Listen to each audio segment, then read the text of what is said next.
right, here we go. Come on over here. Here, you can do. You want to sit up? You want to make this easier? You can sit on my lap. Michael.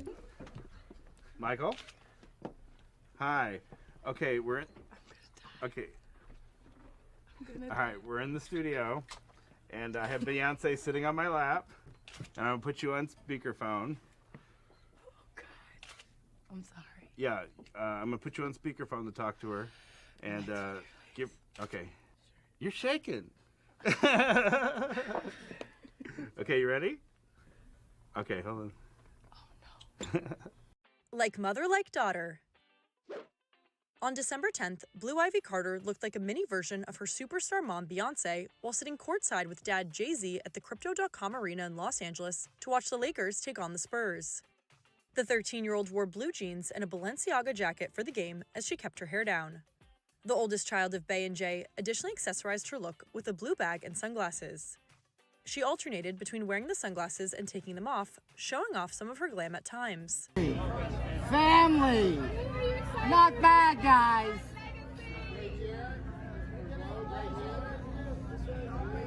What's it like to be the first family of New York? All right, here we go.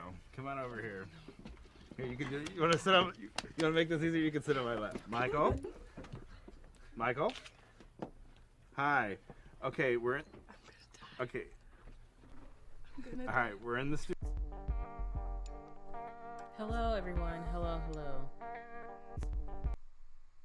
Hello. So sorry I am late, but you know, I'm always late. I'm always going through some technical difficulties, and I had a very, very long day today. But thank you all for coming by, whoever's in here. I appreciate it. I was literally up at like 7 something in the morning, and you know, it's a weekend. It's supposed to be relaxing, but you know, I gotta get my car fixed. So I decided to go first thing in the morning, so you know, my afternoon could be mostly free. That did not end up happening. Shoot, I went to the mechanic shop. I went there 8:30. I'm like, okay, surely my car would get done before noon. When I drove by there, their garage was filled with cars. So I'm like, either people came in like an hour before me, or this is stuff left over from the week. And it did not look good. But I was hoping surely before noon my car would get fixed. I had to get a tune-up, which is like almost replacing every bit of the car. My car is over 10 years old, by the way. So, you know, I'm going to get into it. I'm going to let y'all know what's on the docket. So, like, I get my car fixed, or I walk in there. I'm like, how long is it going to take? They're like, oh, 2-3 hours. I'm like, okay, bet. Let me go, you know, to the store. Let me keep myself busy. When I come back, I'm going to pick up the car. You know, it shouldn't take that long. Surely before noon. Y'all, I didn't get to pick up my car until like 3 o'clock. I dropped it off at 8:30 and had to pick it up at 3. Granted, I don't know how long the actual repair took, because as I said before, when I arrived to the mechanics, it was like there was already cars. They were already packed with cars, so it was like, I don't know when they even got started on my repair, but you know, I'm here now. And you know, with this live stuff, I'm still have a lot to learn, right? It takes practice, all that in the third, this on the third. Thing is, I had trouble getting assets for this live. Like, there's so much I want to talk about. First off, let me just tell you all what's on the docket. We are going to be talking about. Oh, don't see this. You do not see this. We are going to be talking about. Oh my gosh, I hate technology. We're going to be talking about Beyonce and her lap tape. We're going to be talking about Soulidified. We're going to be talking about Frequency. What's going on with them? Obviously, Soulidified just got signed to Atlantic Records. Then we're going to talk about what that means for Frequency.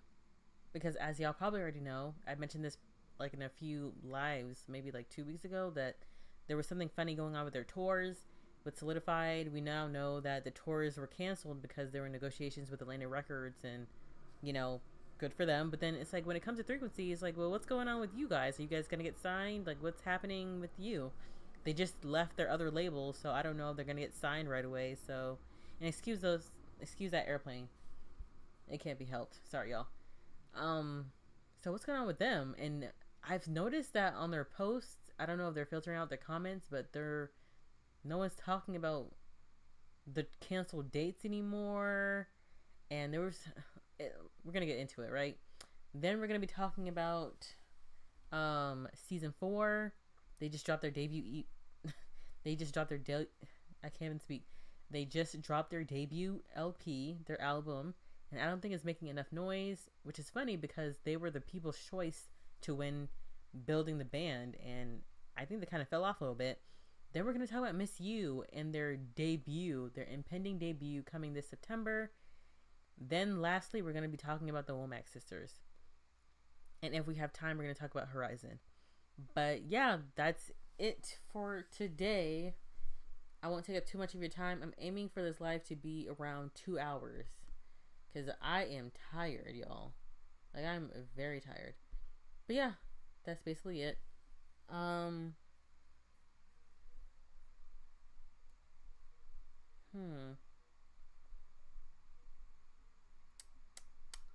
dun, dun, dun, dun, dun, dun.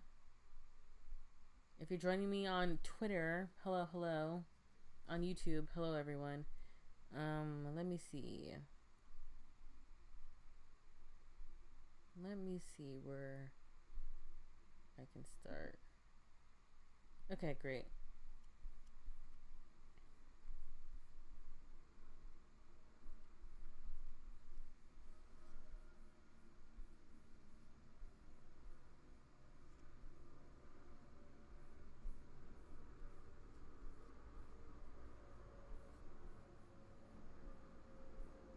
I'm sorry, you guys. It's so confusing having 2 monitors because it's like whenever I try to move my cursor, I'm like, which screen am I on? Like, it's like I'm on the main display and I'm trying to get over to my laptop, and it takes a minute. I'm like, I need a stream deck. I just push a button. Honest to God, it just makes everything so much easier. Okay, so we're gonna watch this weird, creepy Beyonce video where she's sitting on that guy's lap, and I'm not gonna pull up too much commentary on it because I already know what I think about it. Well, let's just say I'm very convoluted in what I think about it, and I don't really want to gauge anybody else's opinion on the matter, but I want to connect this back to hold up.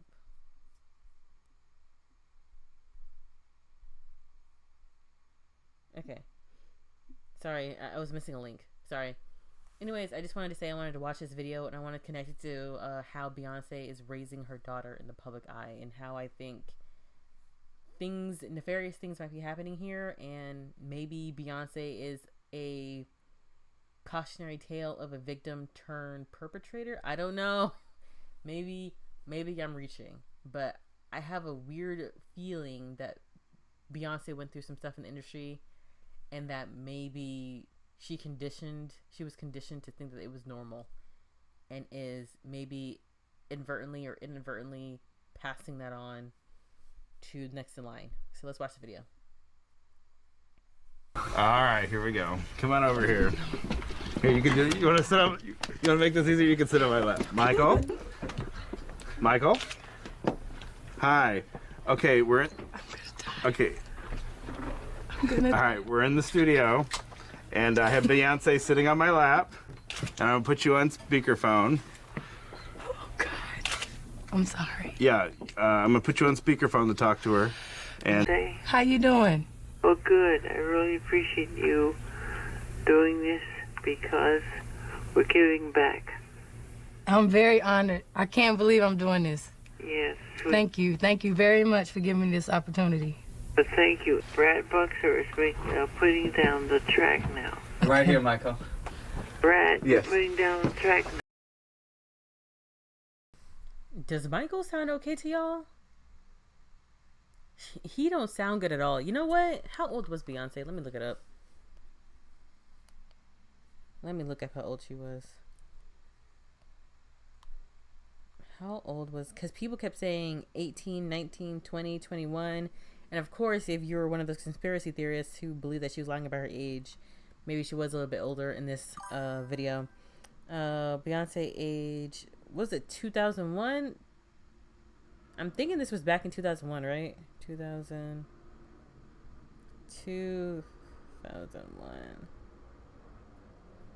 Okay, she was 19 for most of 2001, and then she turned 20 September of 2001, if we are to believe that age.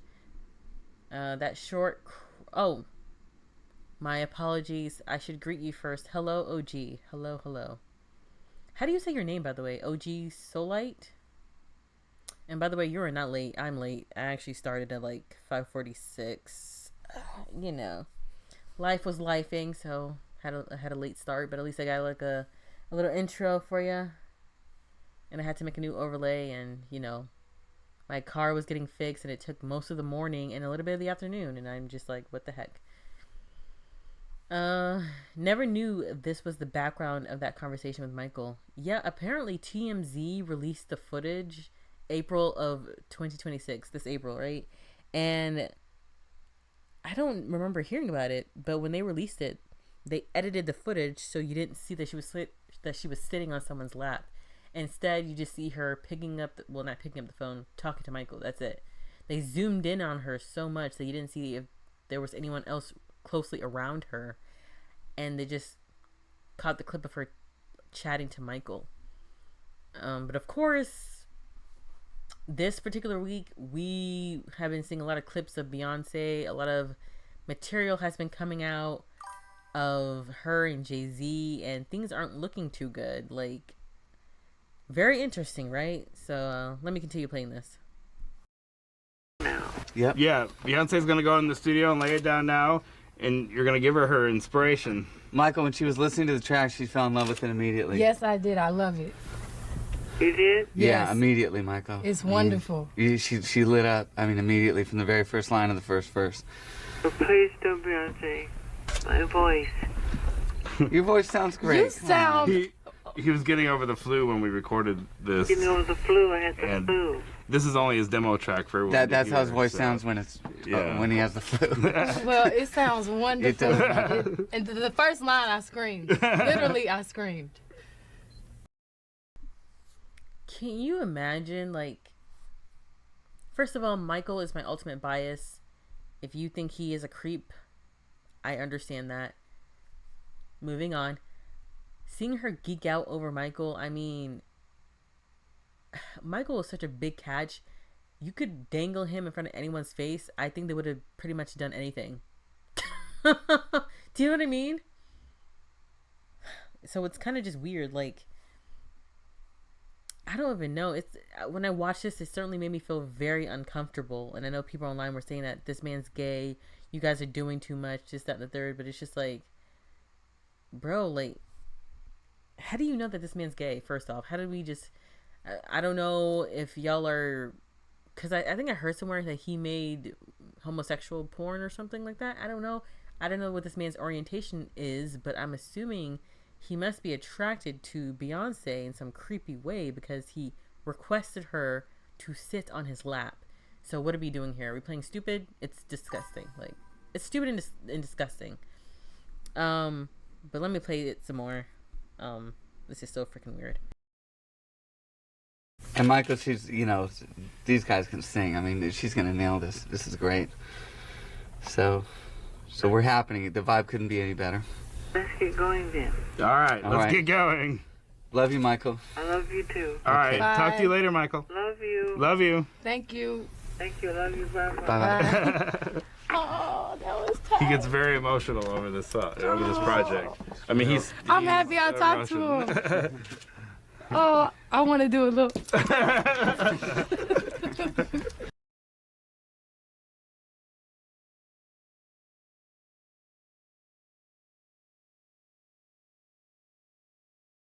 Take a look at this poop chart. We promise. Cannot.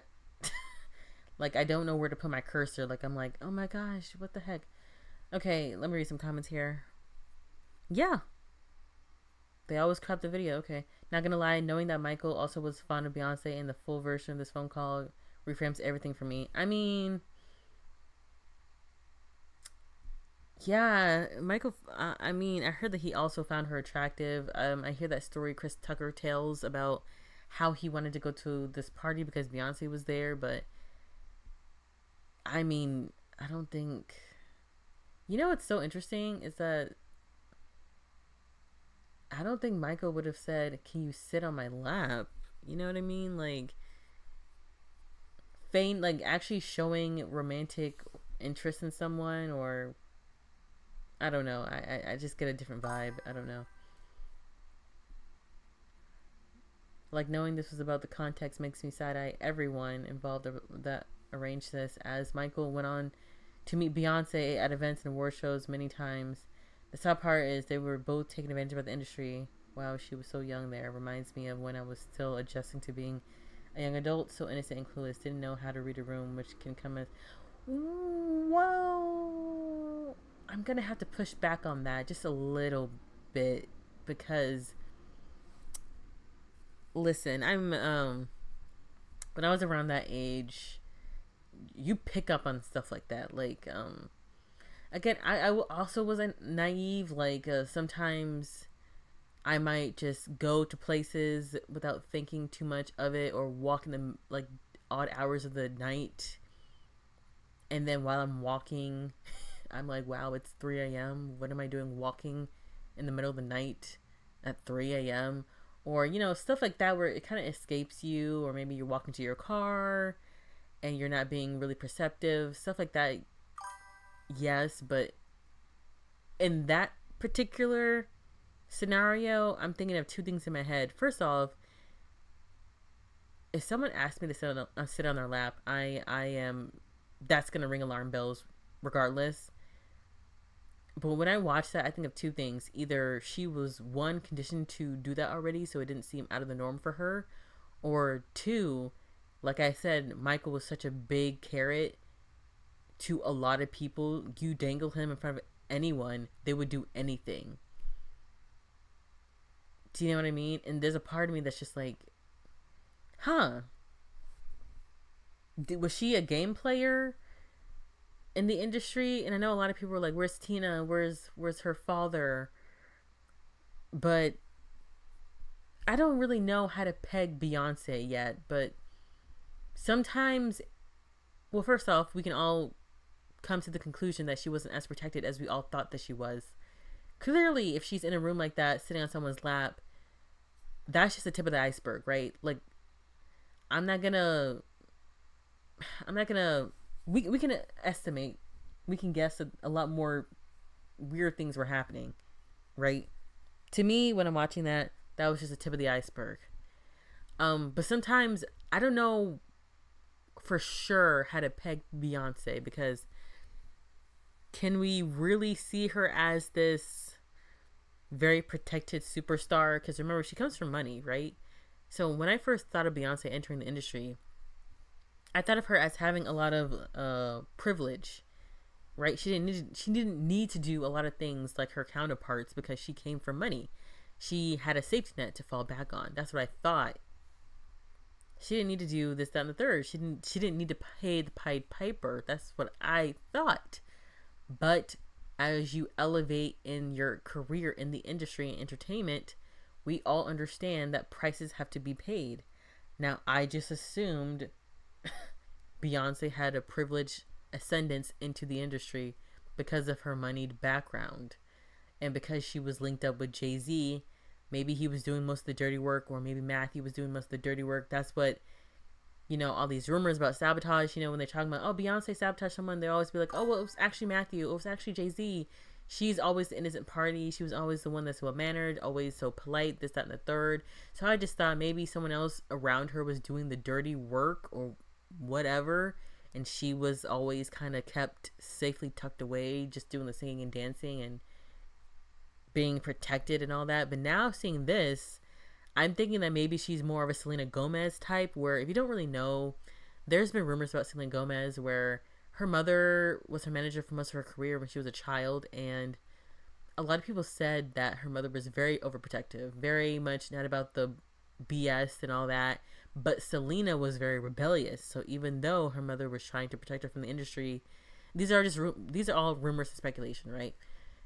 People say that even though she was protected heavily by her mother, Selena, on her own accord, went out and partook in the darker parts of the industry, like substances and partying and stuff like that, that attributed to her health conditions today. That's what I heard.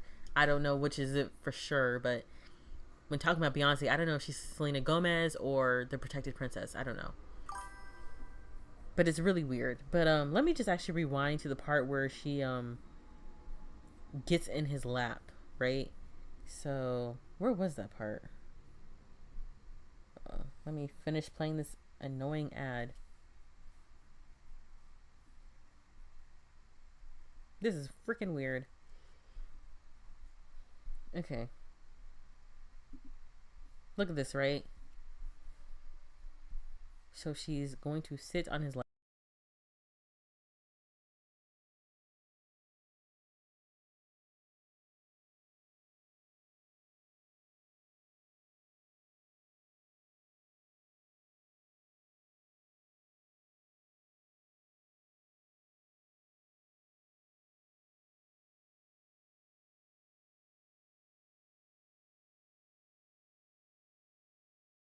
Michael?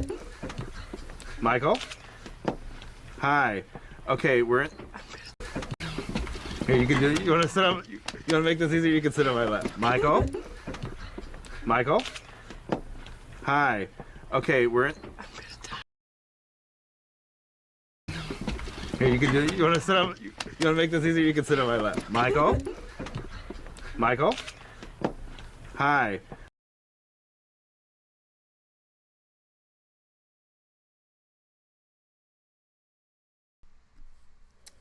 Yeah, so she seemed like it was normal. I didn't see much hesitation. But then again, I don't know if she was conditioned to act like that or what. Like maybe by the time we see this, she was already conditioned to think it was normal. And I hope nothing else happened, but I'm not gonna hold my breath. But let me see some comments here. Under the video, it was really weird how she was told to sit down on an old man's lap. Industry is a very dark place. He exchanged lap sitting for a call with MJ. Ew, why did he tell her to sit on his lap? Why the hell he told her to sit on his lap? Imagine what they do for those Grammys. Let's see, Monsters Ball. Yep. She got up real quick after the call. Why did she have to sit on his lap? Is gonna put on speaker. Ew, why did he tell her to sit on her lap?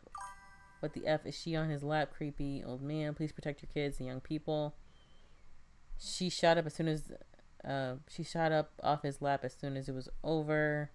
I mean, she sat on him like it was casual too. So it's kind of, and then this dude sued Michael 3 years later in 2004 for $3 million. I don't like he told Beyonce to sit on his lap. That's weird. Okay, wait a minute. What is that? I heard something about Janet. Not heard. Saw something about Janet. Had she hit up Janet, she could have just. Had she just hit up Janet, she could have given you a call with Mike. What? She wasn't that big yet. Didn't have that pull. But I never have seen Beyonce with Janet or even acknowledged her. Janet and Beyonce were on the cover of Essence, I think in 2006 or something. This is 2001. She was big. 90s was Janet 100%. 2001 Beyonce was not she was not that big. I think 2001 was Destiny's Child third album with the new lineup, Survivor. They were just coming back from all the drama. She was not that big. I don't want to comment. But yeah, Janet was not that big, but it's kind of funny because there were rumors about her going solo that early on and people were denying it. But seeing her in this clip with MJ, I'm like, if there's a collaboration in the works, maybe the rumors were true. But let me see some of these chat comments. Okay, wait, let me see. Let me rewind. Go all the way back. You get a lot of opinions, OG. Lord. I gotta change the color of this chat. Huh. Let me change the color of the chat so I can see it better.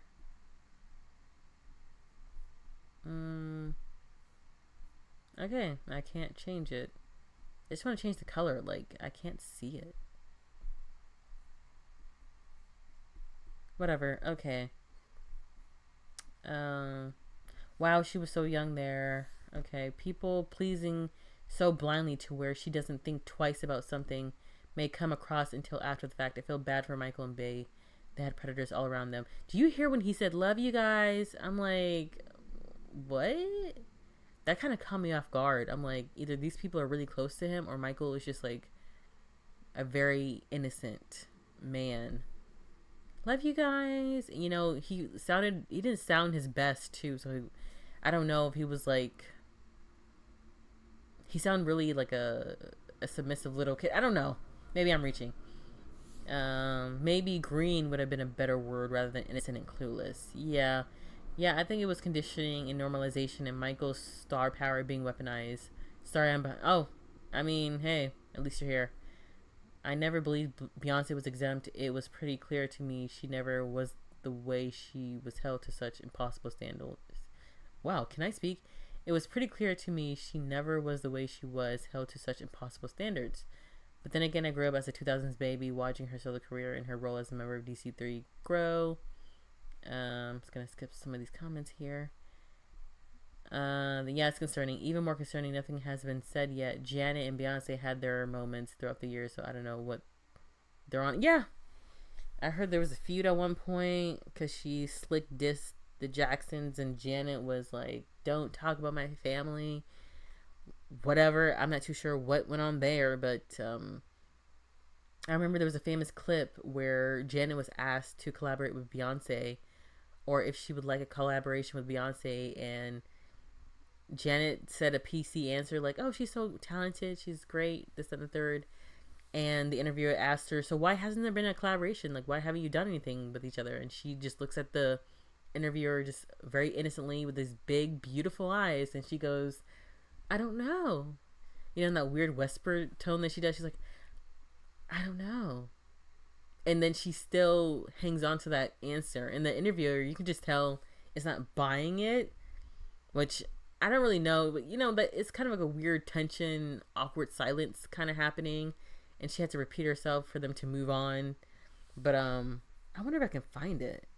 Hold up. Let me see if I can find it.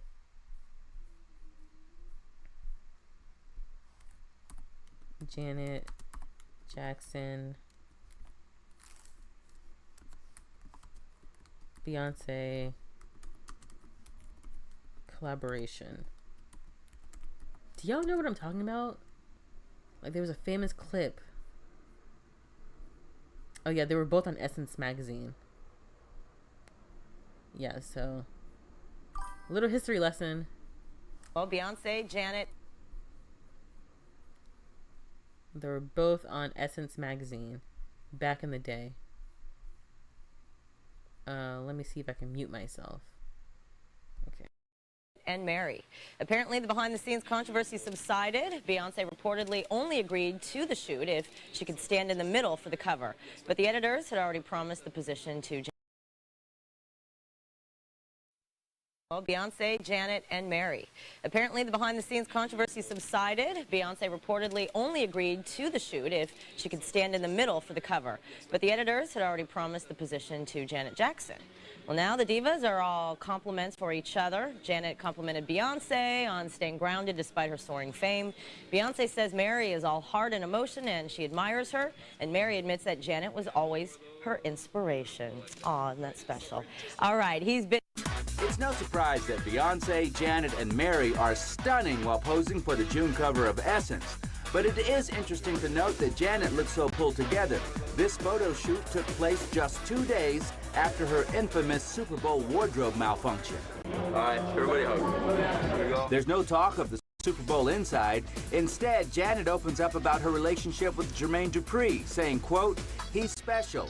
You have to get to know him to understand what I'm talking about. Okay, so it turns out that the rift came from this photo shoot. It's kind of like a vague memory, but yeah. Y'all heard that, right? The volume is pretty low on the actual video, so but this was taken 2 days after her Super Bowl scandal. Tongue twister. Beyonce, middle, left, or right, she's always got the attention. Beautiful girl. In 2004, okay, so 2004, she just came off of her big 2003 debut era. Beyonce thought she was going to be. Oh, Beyonce thought it was going to be just a random. And just another Destiny's Child photo shoot where she's always in the middle, but she's like, nope. Man, F Justin, I'm happy that Janet was here. Queen B, I love the girls. I don't know if I can find that interview where she's like, why haven't you collaborated with Beyonce? There's also a fallout with her and Whitney Houston. Like, I heard there was a rumor, and it was on like page 6 or something, like a very old, like back when they published Hollywood Gossip, you know. I remember reading about Beyonce having a fallout with Whitney Houston because there was something about them. I think someone said that Beyonce was acting like a diva and Whitney didn't like it. I don't know if she was acting like a diva towards Whitney or something, but something happened between them both. And I don't remember if Whitney ever acknowledged Beyonce, now that I think about it. I know Prince and Michael did. Madonna obviously did. But I don't think Whitney ever did. Like, let me know. Let me know. I'm not gonna spend too much time looking for this video, but it was just so fun. Like, it's seared in my brain. She looks up, she's like, I don't know. Well, let me not waste too much time on it. But I will say, a lot of these celebrities, when they just, you know, they just say a few words of kindness to each other, that doesn't mean like it's, I see it as like political, like they want to play safe, or they want to play nice. Let me just say that. But yeah, I can't find it, y'all, but just know there's a clip out there.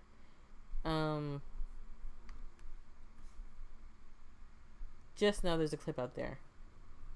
Okay, so I said all that about Beyonce, right?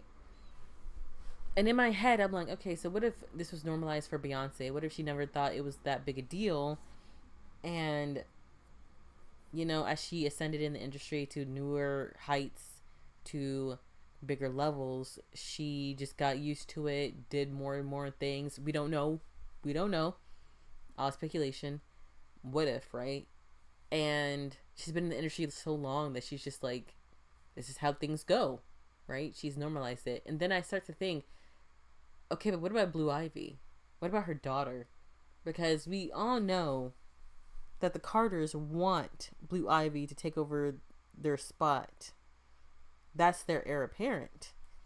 And I'm like, if they want her to get to these new levels or get to this huge level of fame, they have to know what comes with that.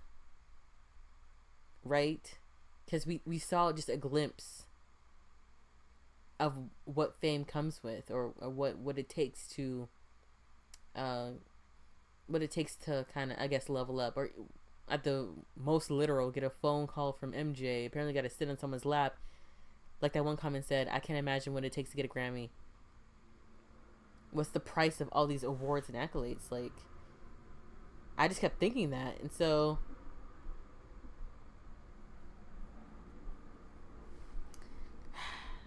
in the intro video that I played earlier, and I might play it again, in that intro video, I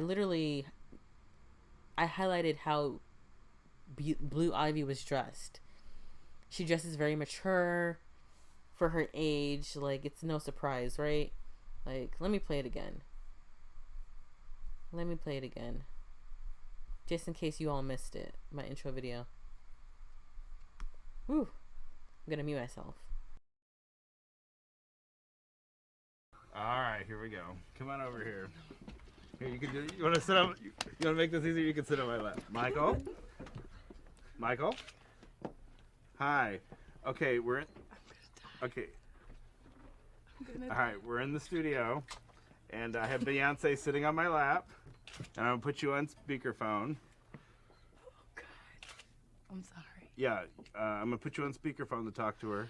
And give... Okay. You're shaking. Okay, you ready? Okay, hold on. Oh, no. Like mother, like daughter. On December 10th, Blue Ivy Carter looked like a mini version of her superstar mom, Beyonce, while sitting courtside with dad Jay-Z at the Crypto.com Arena in Los Angeles to watch the Lakers take on the Spurs. The 13-year-old wore blue jeans and a Balenciaga jacket for the game as she kept her hair down. The oldest child of Bey and Jay additionally accessorized her look with a blue bag and sunglasses. She alternated between wearing the sunglasses and taking them off, showing off some of her glam at times. Family, not bad, guys.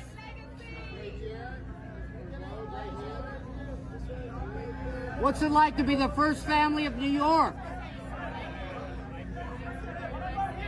All right, here we go. Come on over here.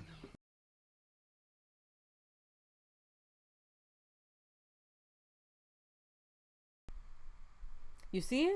So it's like with Blue Ivy, it's like you see she has the makeup, she has the long nails, long hair, colored hair, the accessories, and it's just like she's dressed too grown. And here's the thing, like I'm like, I get it, she's a celebrity kid, but back in my day, I feel so old. It's like I saw celebrity kids look just like kids. Like, I don't know what that means. When people are like, well, she is a celebrity, it's like, well, what does that mean? She can't look like a kid? Especially with everything that we've seen in the media with Mr. Jeffrey, the big Jeffrey, right? Who was sent away and was mysteriously offed. And we know that he exploited young girls, right? And then we see, like,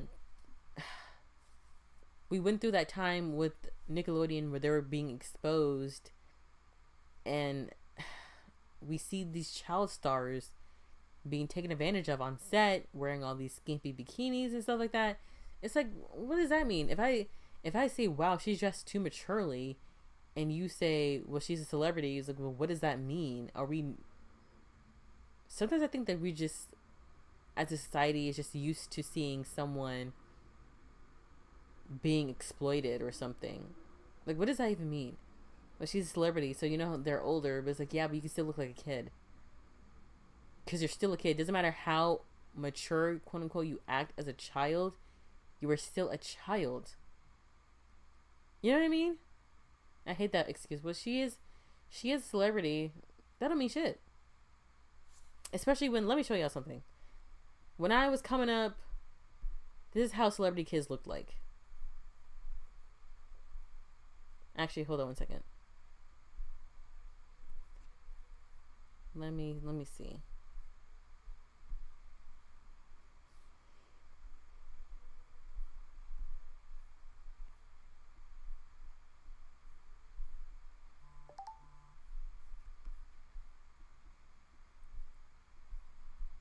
Okay, yeah, these are how celebrity kids look like, right?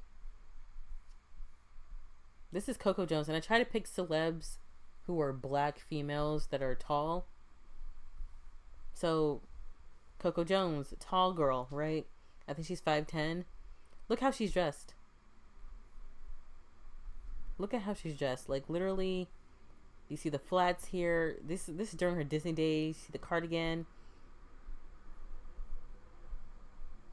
You can just tell that this person is a kid. It doesn't matter how tall she is. You can tell. The makeup is very natural looking. She has flats here. Like, you can tell, simple accessories, like childish accessories. You can tell she's a child, right?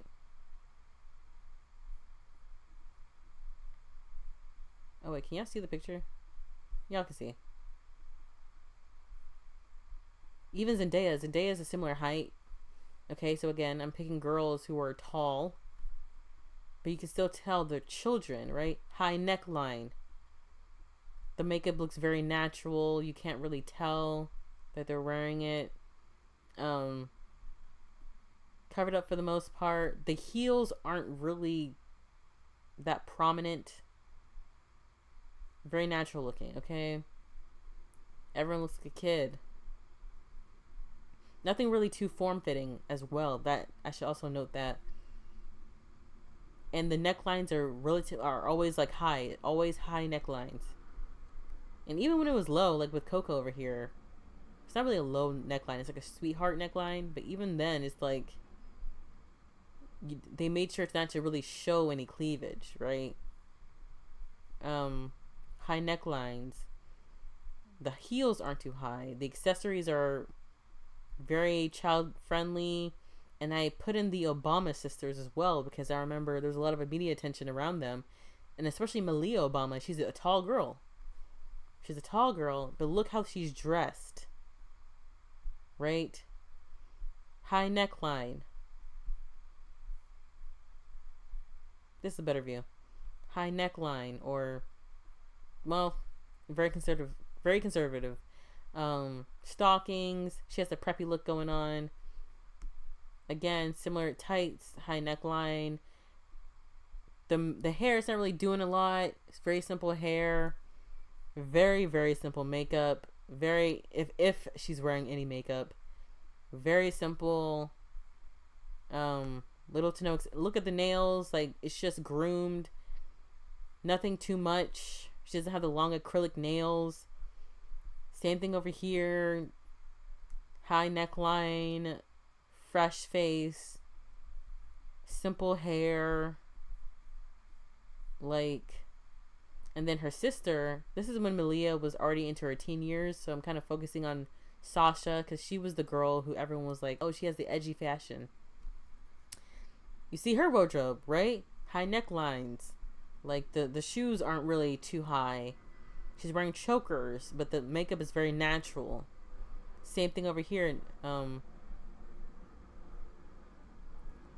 She's not really wearing any heels. It's like she's wearing Doc Martens, and she's wearing a cardigan, high neckline, fresh face, simple hair, no acrylic nails.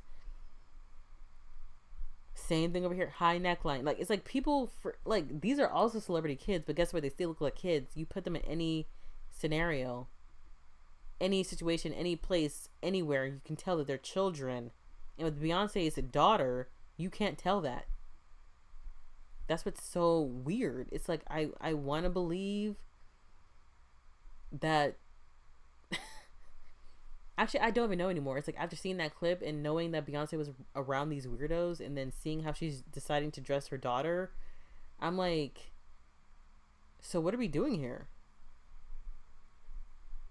You know, we could still, it doesn't matter if you're tall or whatever, you could still dress like a child. People act like it's impossible, and these are all celebrities, by the way. All celebrities, and you could still tell that they are children because they dress like children. Crazy, right?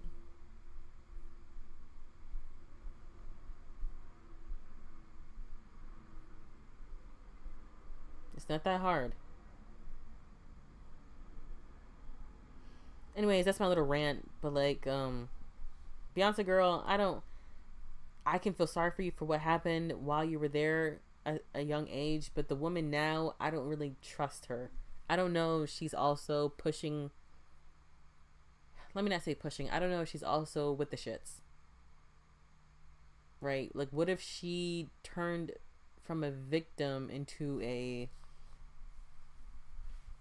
what do you call it? People who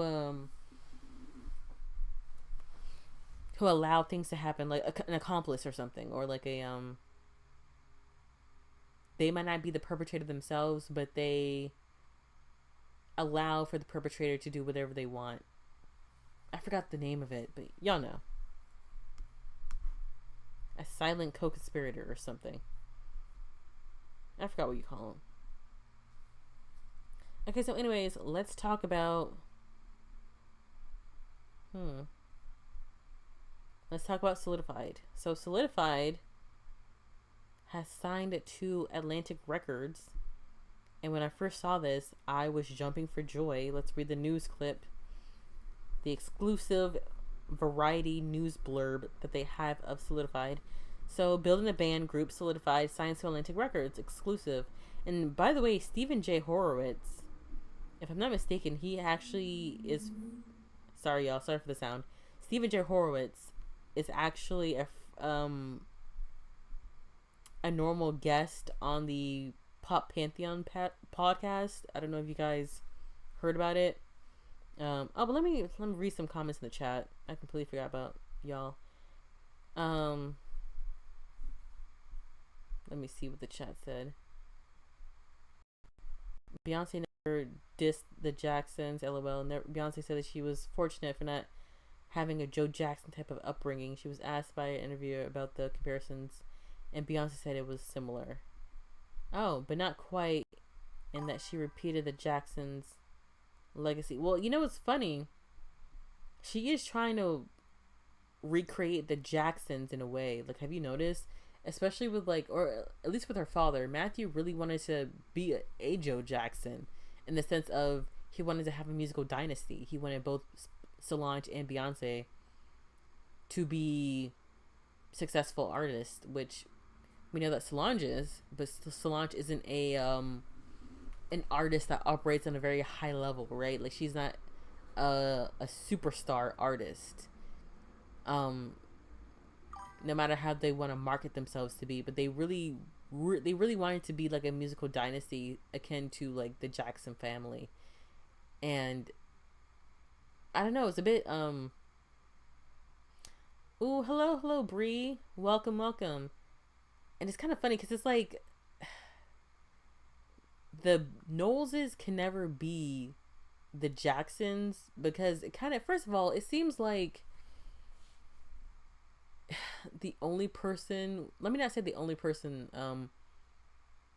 we've only seen one person sing and dance at a high level, and that's a Beyonce. We know Solange can sing, but it doesn't seem like anybody else sings, which is very interesting, because you would think with two sisters who can sing. I'm just curious, why don't we see the kids singing? I mean, we saw Blue play the piano. We we heard her rap on her dad's record. We don't see anything else. We saw Blue dance. I'm not seeing any type of musical, like, singing. Like, it's important to sing. And with the Jacksons, everyone sang. Even if it wasn't well, everyone sang. I mean, if you're a Janet hater, people say that she can't sing all the time, but she makes great music, and I think she can carry a tune.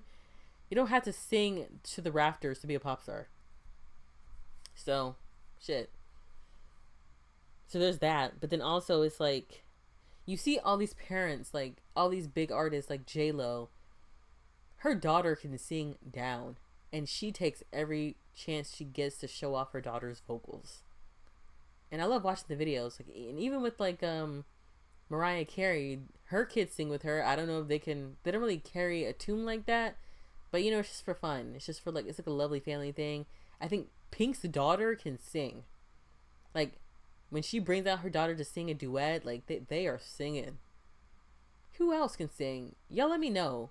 What other celeb child can sing? Because it's just so interesting to me. Like, the Knowles Carter wants to be this huge man. Wow, the Knowles Carter family wants to be this huge musical dynasty, but no one's really singing like that. I mean, I guess you could say, well, they could be a rapper, but it's like, okay, but I don't see it. Okay, Bree, Soulidified doesn't do it for me. I need soul back in music. I can't do the diet R&B. Ooh, I like that, diet R&B. Yeah, you know what's so funny? The Womack sisters, have you heard of them? They are bringing back soul. It's retro soul, so it's very Motown. But I listened to their album. We're going to talk about them later on today in this live, but I listened to their album, and they have the soul. Like, every song is dripped with their essence. But yeah, we're going to talk about the Womack sisters. Anyways, further ado, let's talk about Soulidified. Soulidified has signed to Atlantic Records just a year after they were introduced to the world in Netflix's Building the Band. Variety can exclusively announce the group, consisting of Shade, Jennifer, Malik, Bradley and Landon, was initially formed on Building the Band, which aired in July 2025. They joined together as a quartet in episode 3 of the show and gave stand-up performances of Usher's You Remind Me and Miguel's Sure Thing. We're proud of officially calling Atlantic home, says Soulidified in a statement to Variety. As a band blending backgrounds, our harmony stands for something bigger. Unity we're excited to share with the world. We've worked hard to get here, and we know we're just getting started. To our fans around the world, thank you for believing in us from day one. We love you more than words can say. Atlantic, let's have some fun. We've got our whole world to take over. Soulidified has been steadily grinding since their time on Building the Band and releasing their debut original single, One and Only, in August 2025, and the latest was their name this past February. The group recently supported Khalid on 4 of his shows and are currently plotting their What's Your Name tour, which will touch down in Brazil, Amsterdam, Paris, Berlin, and London this fall. From the first time I saw them on Building the Band, I knew these 4 had a rare quality I hadn't seen any group before, says Soulidified's manager Johnny Wright.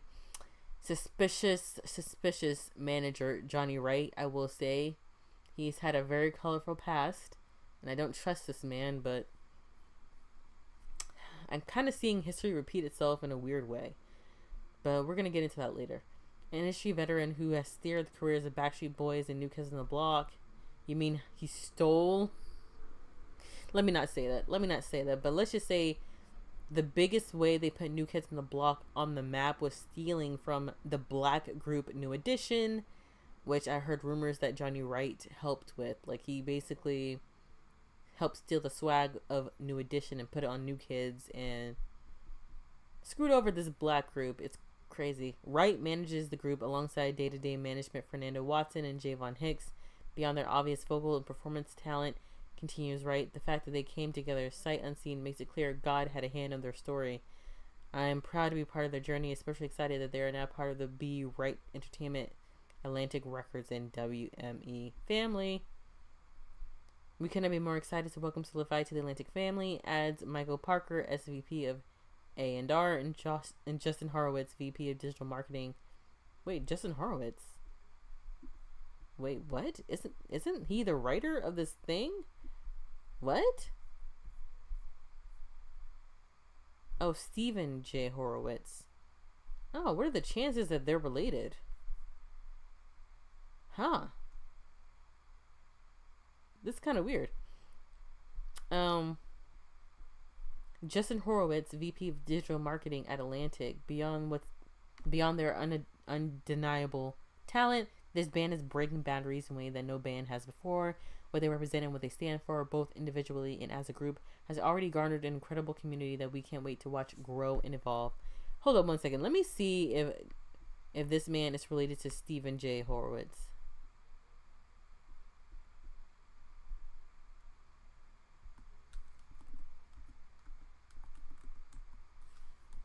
Related to Stephen J. Horowitz. Variety. Because what are the chances? Oh, is it not going to say anything?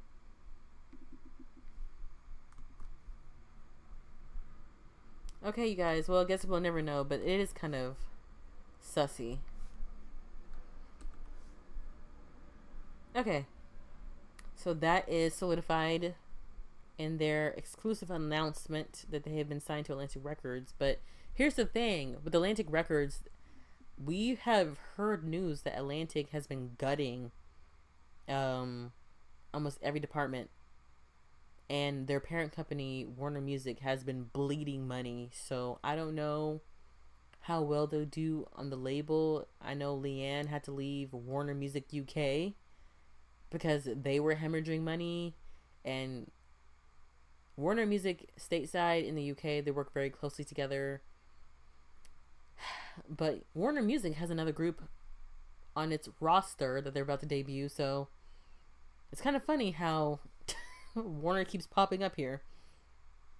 But yeah, I think something about Soulidified, when they announced that they were signed to Atlantic, I think something that really stood out to me was like, wow, it took a year for them to land this deal. And I know they've been open online about how difficult it's been to find the right deal for them. And it's been nice being on the journey with them. But seeing them, how hard they had to work to attract a major label like Atlantic, it was not easy. Like, looking at their Spotify credits,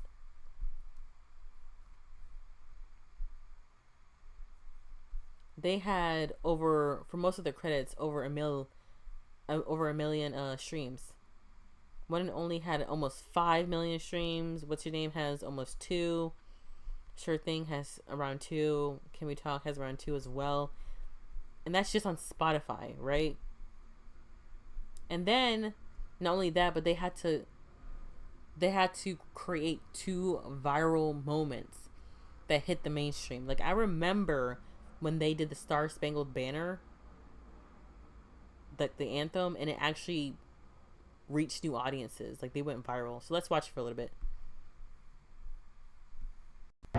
Let's try this out.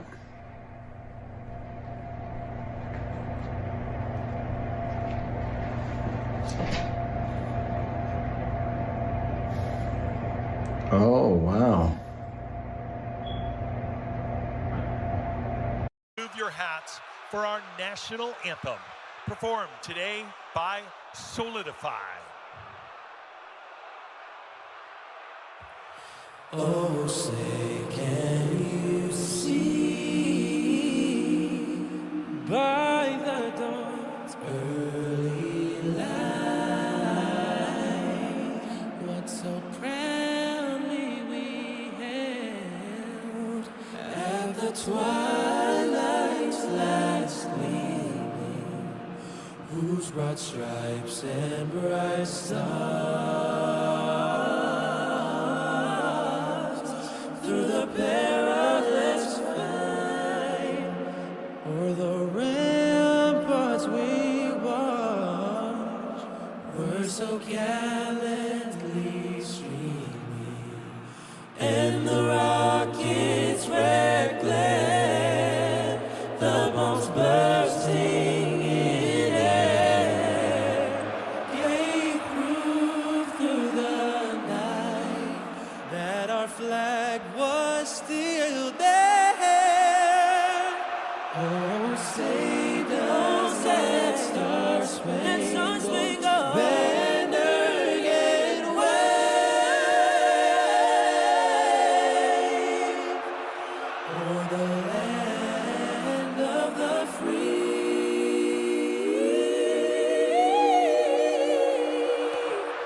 and the home of the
Y'all, I forgot to turn on my mic. I am so tired. What the heck? I literally had this whole speech about soul artists like Duran Bernard and Jasmine Sullivan, and if you wanted to, you have to go on SoundCloud because they have a specific section of their music catalog where you can literally look up soul artists. Like, I had to stop looking up R&B and look up soul artists to actually really find the artists with the vocals. And I'm not talking about like I'm talking about the vocals like take you to church. Like, that's what I had to do. So hit up SoundCloud. Let me see some comments here under the YouTube video. I gotta figure out a way to put this chat box somewhere because it kind of just blends in with like everything else here. We're looking at the next biggest boy band, most R&B version I've heard in a minute. The crowd cheering along. Those harmonies are tickling the back of my brain. The person who was doing the low, I think it was Bradley. He was doing his thing. Like, it's insane. I grew up in the 90s during the peak of the boy-girl band era. That was awesome. Y'all sound so good when y'all harmonize. I've never heard of a national anthem so good. These are our boys, so proud they did amazing. The way they brought R&B into it is the next biggest boy band. Please bring back the old school sound. These guys will go platinum if they put in the work. So proud of these guys. Oh, Javon's here. That's their manager. These guys did it. So damn good. So proud. This type of boys to men soul bands haven't existed in a hot minute. Glad to see peeps still keeping that soul burning. Beautiful harmony. I've been waiting for these goosebumps, butterfly hair, back of the neck to tingle. Okay, great. People loved them, right? Then the next moment that went, viral, that actually brought them a whole new audience, was this moment on the Zach Sang show. I'm about to play it. 1 second, y'all. Let me mute myself. Hopefully I won't forget to unmute myself.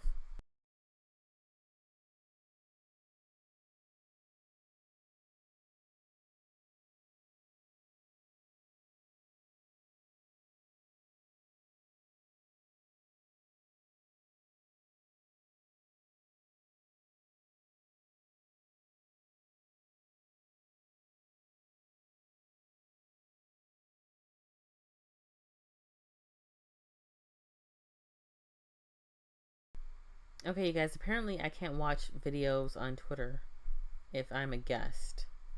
So let me see if I can find it on YouTube. But as you can see, it went viral, right? So this is the time where they were reaching even a bigger audience. And I'm like, wow. And I know they try to do the same thing with Frequency. Frequency hasn't been able to capture the same magic. And listen,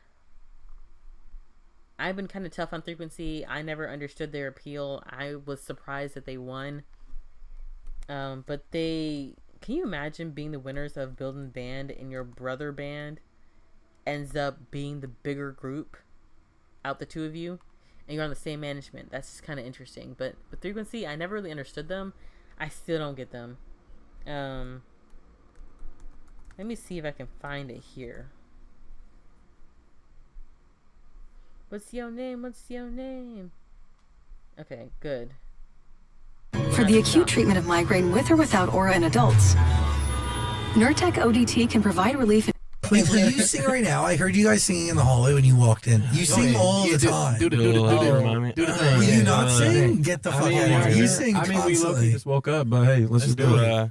Gene Water? We got it. I'm reminded when I look at you, you remind me of a girl that I once knew. I see her face whenever I look at you. Wouldn't believe all of the things she put me through.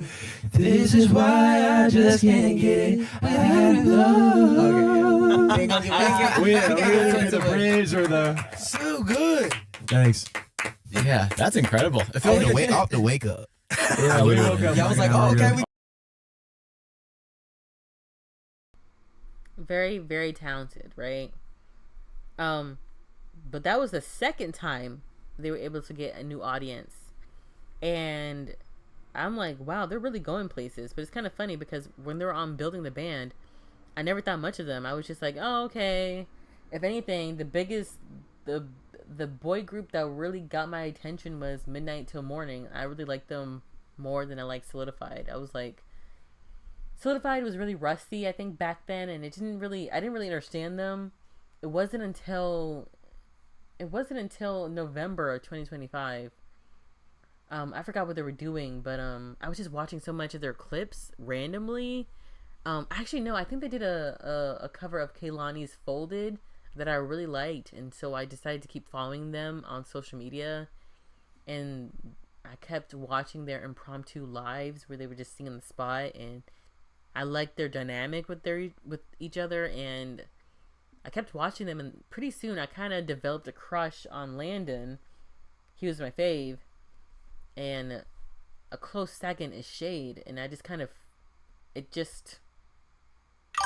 got it. Like, by the time they did the national anthem and they blew me away, it's like, okay, I'm sold. Like, I understand now. I understand the appeal. I am a fan. I will keep up with them, this, that, and the third. And then, yeah, that's how it went for me. Like, pretty good. Nice to see them leveling up. But of course, when you level up, you guys, prices need to be paid. Okay? So just be weary. Just because you like an artist or you have a fave doesn't mean you have to be influenced by them. Just because your friends jump off a cliff doesn't mean you have to as well. Just be mindful. Okay, but I hope that as they ascend to new heights in the industry, they they don't make horrible decisions that they can't walk back. That's all I'm gonna say. Okay, so like I mentioned earlier, Solidified was on a tour and they kept canceling all these dates, and people were like, what the heck, what's going on? Similar thing was happening to Frequency. The thing is, though, with Solidified, when they came out with the announcement of being signed to Atlantic Records, we understood why they were canceling the dates. However, with Frequency, people still don't know why they're canceling the dates. People are still very confused, so we're gonna dive into it. Let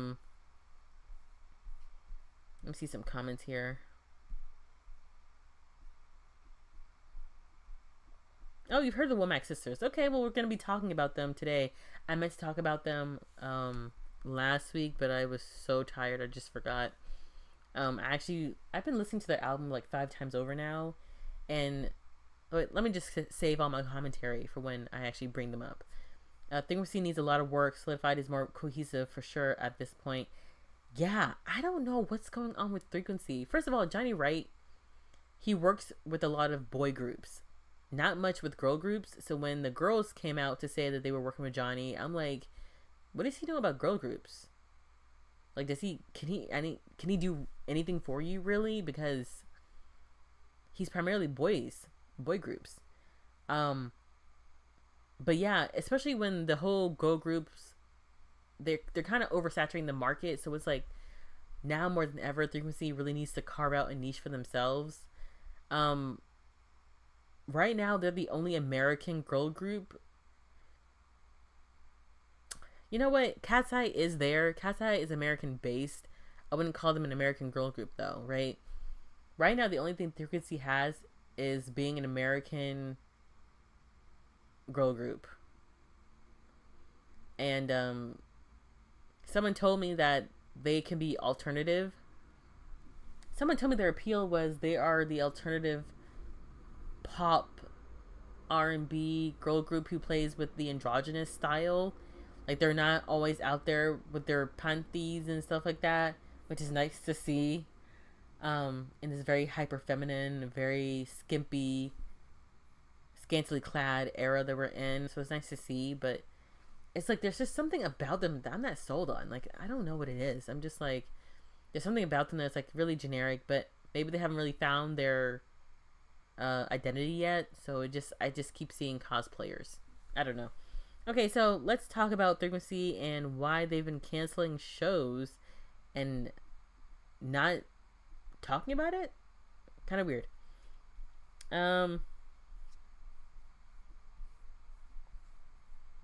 Holy crap. Okay. So I saw this TikTok online, right? It came out earlier this month, and they were just talking about how they view frequency.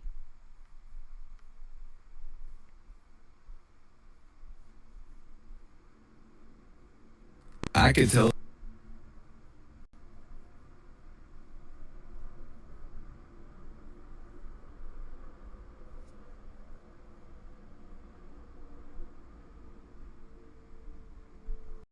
that the ladies of Frequency are hella hungry for this and the overall experience, and that's just like super refreshing for me to see, especially in this day and age. Like, girls that actually get along with each other and want to be in the group, they value precision and harmonies and stuff like that. Like, I love that that's not a lost art form, and I'ma always stand 10 toes down on the fact that they're giving me United Nations. Like, we got Winnie the Dominicana, we got Nori, Black Queen, and then we got Bree from Philly. So, you know, it's just giving a dose of America, which I like. My A&R take. Dun-dun-dun. I love Frequency's fight. They have this tenacity that I love. It's such a shame that their deal didn't work out, but I also firmly support the independent route in today's age. A lot of the old heads. Y'all don't hate me, but if you are a group and you want to be big, you need a label. You need a label. Whether it be independent or one of the majors, you need a label. There's too much money that needs to be made to actually survive out here, right? You think it's bad for the soloists, the independent soloists? I'd say it's much worse for the groups. Like we see it with Sis and Queen. They literally low key took a year off without saying much of anything. And they teased music March of this year, and we still haven't heard a peep from them. They're independent. All three members are active in the industry, either with background or doing theater work or whatever. And we see where Citizen Queen is now. So it's like, I understand that they left that label and they didn't like what was happening and they want to create a freedom. But at the same time, it's like, if you want to get anywhere, you have to have a label behind you. Maybe they should pick like an independent label. I don't know, but I don't know how well it will work out for them or how long they will last without one. At these record labels, y'all do not know how to digest this ever-changing landscape of what the music industry has evolved into. And in conjunction, they might be offering terrible advice to these artists, because what they gonna do is make sure that they gonna be taken care of. So they gonna make you sign that janky contract because they trying to make sure that they don't lose a little mansion that they got in Calabasas. But one thing that I love about Gen Z artists, they not gonna sit around and wait for someone to, or some entity to come to their senses. They're gonna just take the reins and take control and put things into their own hands, into their own volition, which I love. So I'm rooting for my girls, and I just want to see them come even harder with more intent with their rollouts. I love that things are giving budget and high end, at least when it comes to like the camera work and the photo shoots. But I want them to have some creative direction. I want consistency, storyboard, intertwining. They just got to take us to another layer. And y'all also got to think about it. In today's social economy, where you literally have to post like 5 to 7 times a day just to keep an etch of, you remember that little etch sketch pads that we used to have, just to have a little dash, a little knob turn into someone's brain, you have to do that much. Social media is almost the primary currency before talent, and I hate to say it, but I want the girls to get that. I need them to get a good social media market. These girls post like almost every day. Like, of course, you know, I'm not checking in on them every day, but they post a lot. And something really interesting is that, I've said this before, but I think they filter their comments so they wouldn't be bombarded with the negativity about the canceled tour dates. So let's talk about that now, actually. Let's talk about it now. Actually, let me finish up the video and then we can talk about it. Okay.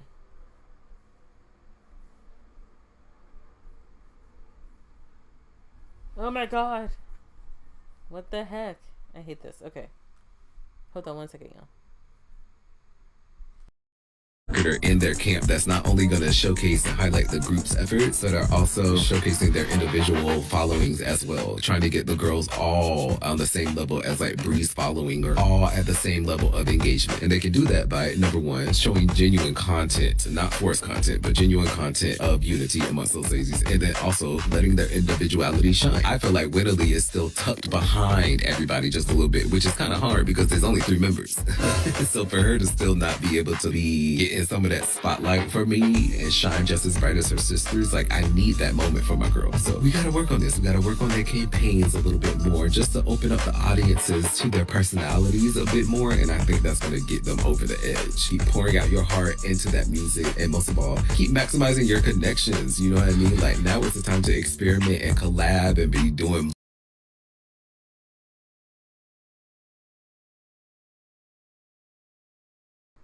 Okay, so he has a lot of faith in them. I, on the other hand, I do not. I think they're probably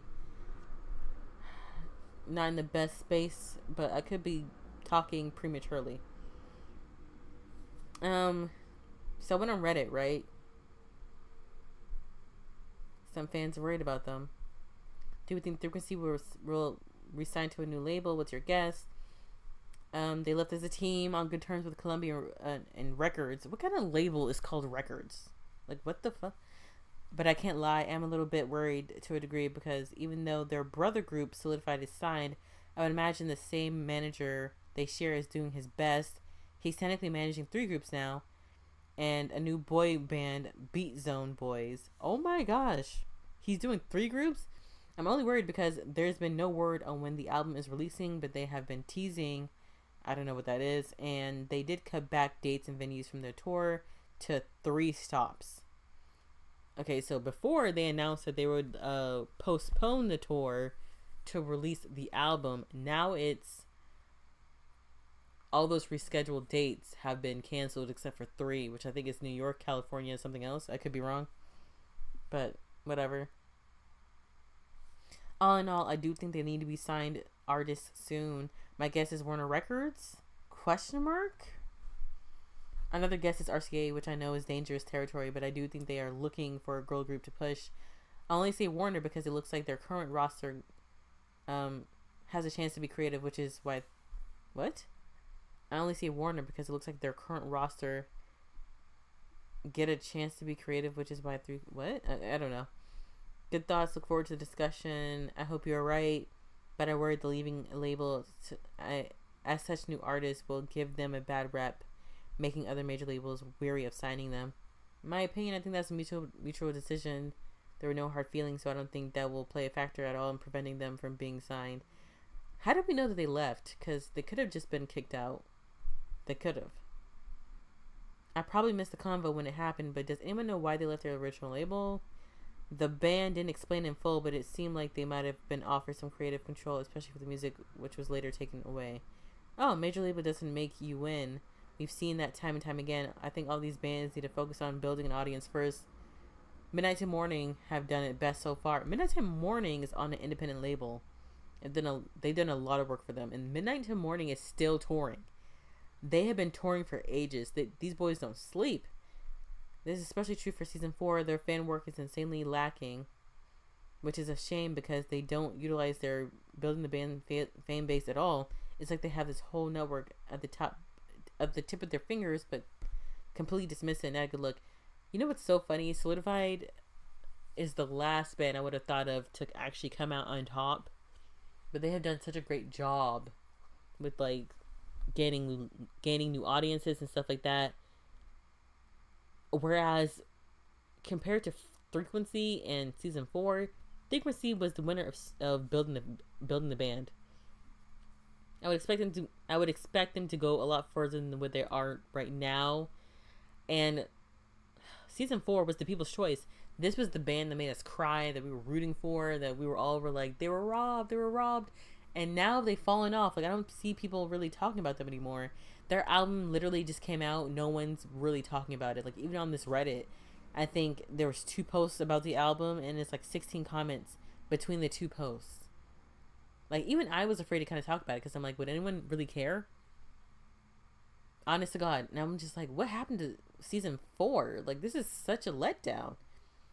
And they're signed to Cardi's management, and I saw that Cardi shut them out on her stories, and I'm like, who in Cardi's fan base is listening to season 4? Season 4 makes adult contemporary R&B music. Who in the Barty gang is interested in that? I'm not saying it's impossible, but I'm like, it's not working. Like, their management doesn't understand. So anyways, y'all, things got so dire that I saw this Reddit statement to Frequency pleading for them to address why they're canceling their tours without any explanation. A plea to Frequency, please read this message below from one of your fans. Please talk about why you all cancel the shows. Make the announcement. Don't ghost them in this way and leave them in the dark. And this was like, what, 12 days ago? Okay, so this user said, I had an Orlando ticket and got the same email. I'm honestly so upset, especially as they had already rescheduled it. Because remember, they're already postponing it to release the album. But now they should have canceled it. My daughter, she's 8, loves them, and we got matching Frequency shirts, and she spent so much time this summer making bracelets to hand out at the concert. She was so excited to find a girl group to love. I'm annoyed at the no explanation. If it was low ticket sales, did they try doing a sale or anything? I know when season 4 was in Orlando, they did a buy one get one free promo, and there was a decent amount of people there. Just very frustrating. None of your fans have faulted you for having to cancel. We all know times are tough, and you're a struggling artist trying to make it in a very competitive industry. It's the fact that you guys didn't even make an announcement or talk to your fans about what's transpiring. You didn't make an announcement that the shows were canceled. There needs to be complete transparency when it comes to canceling shows like that. It shows you're canceling what shows you're canceling. So okay, you have to make announcements on what shows you're canceling so people can plan accordingly. You guys need to do this from your social media. You also need to keep taking away shows and then adding shows, which is causing even more confusion. I expected so much better from you guys. Please make this right by talking to your fans who can forgive. Okay. Okay. So I'm sensing anger, frustration, but also just disappointment. Let me zoom in on here. We are opening up the space for any fans who want to vent about how they feel. If you're upset, confused, or even support the band for having to be silent, you're welcomed. There are no wrong answers. There might be some debate that might happen, but no one will be censored. We ask only fans who have genuine feelings about this to only participate. Thank you. Okay, so my speculation, I wasn't following how their tour was doing. However, if it's anything like Solidified, it's been because ticket sales were crap. All those Solidified was the opening act for another person. They never said anything either, and the other person basically put their excuses as to why they were canceling to tour on a non-easy accessible platform. What? Well, I assume, what the hell? Here's the thing. Why would you go on tour without releasing new music? That just itched me. That really irritated me. Because it's like, I just saw y'all. And you want me to go see you again without releasing an album or an EP or like any large bodies of work? Like, what are you doing? In this economy, are you joking? Back-to-back tours? Now, if they extended the original tour to like new dates to locations where they've never been before, then I can understand that. But to do a whole new tour and to pretty much hit the same spots, it's like, people just saw you. What? And especially with Frequency, it's like, where's the album? Literally, where's the album? Oh, hey, Stephanie. Hello. Can we also talk about Sam Smith going country? Ooh. You know what? I saw that Sam Smith just put out an album, and I'm like, do I really want to listen to him after he pulled that crap with Kim Petras? But I'm not gonna hold you. I actually listened to what's that song he did? Set Me Free or crap. I actually like that song. Crap. What song was it? Y'all know the song. Sam Smith. I didn't know he was gonna go country. I just thought that he went back to his roots because he released that song. What song was it? To Be Free. And it sounded like everything else he's done. Did he say he was gonna go country? I didn't know that. I know he released an album today, or not today, yesterday. And it's like, well, shit, I might just, you know what? Steph, don't judge me. Don't judge me, Steph. I might just check it out just to see what's going on there. Let me finish your comment. Hello, can we talk about Sam Smith going country after pandering to black sound in his early... Yeah, you know, his first 2 albums, I really liked. And I really liked his second one. It never really gained as much traction as the first for some reason. But it's funny because I just re-listened to his second album earlier this year and woo, I loved it. But I don't know why he. You know what made me lose respect for him is when he did that thing with Kim Petras and was like, yeah, we can be free and this, that, and the third, and I'm just expressing my queerness and I'm non-binary and I'm all these things and you guys are fat phobic, and I'm just like, put some clothes on and just saying, like, what are you doing? He pulled a Chloe Bailey. Except it was worse. What the heck? But unfortunately Sam is not on the docket, but I didn't know he went country. I knew he released an album, and that promo single he did for the album sounded like his older stuff. So I'm like, I thought he went back to R&B or like, what did they call his music? Some shit, Blue-Eyed Soul or whatever. I didn't know he went country though. That's crazy. Where was I?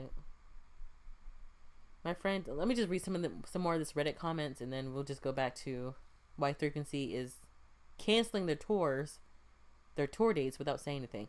My friends are basically in belief both groups are breaking up or broken up because they keep rescheduling and canceling without any statement. I was like, no, they're both active. I promise they don't believe me anymore. So I guess that's the publicity the groups and management want to live with. So shitty. Maybe. I'm so confused because I still have the show tickets but got refunded for the VIP package. Why? Oh yeah, there's some weird stuff about the VIP package versus the tickets because they come from different vendors, and so I don't know. Frequency is so good. I really hope they gain some steam. They're super underrated. The fact that Frequency and Soulidified did the same exact no statement with their tours makes me wonder if something is going on behind the scenes. They both work with Johnny Wright. Is this what he told them to do? I don't know. Everyone is just left in the dark. It's kind of funny because Shade talks about everything under the sun. From Soulidified, Shade talks about everything. So it's like, what the hell happened to this?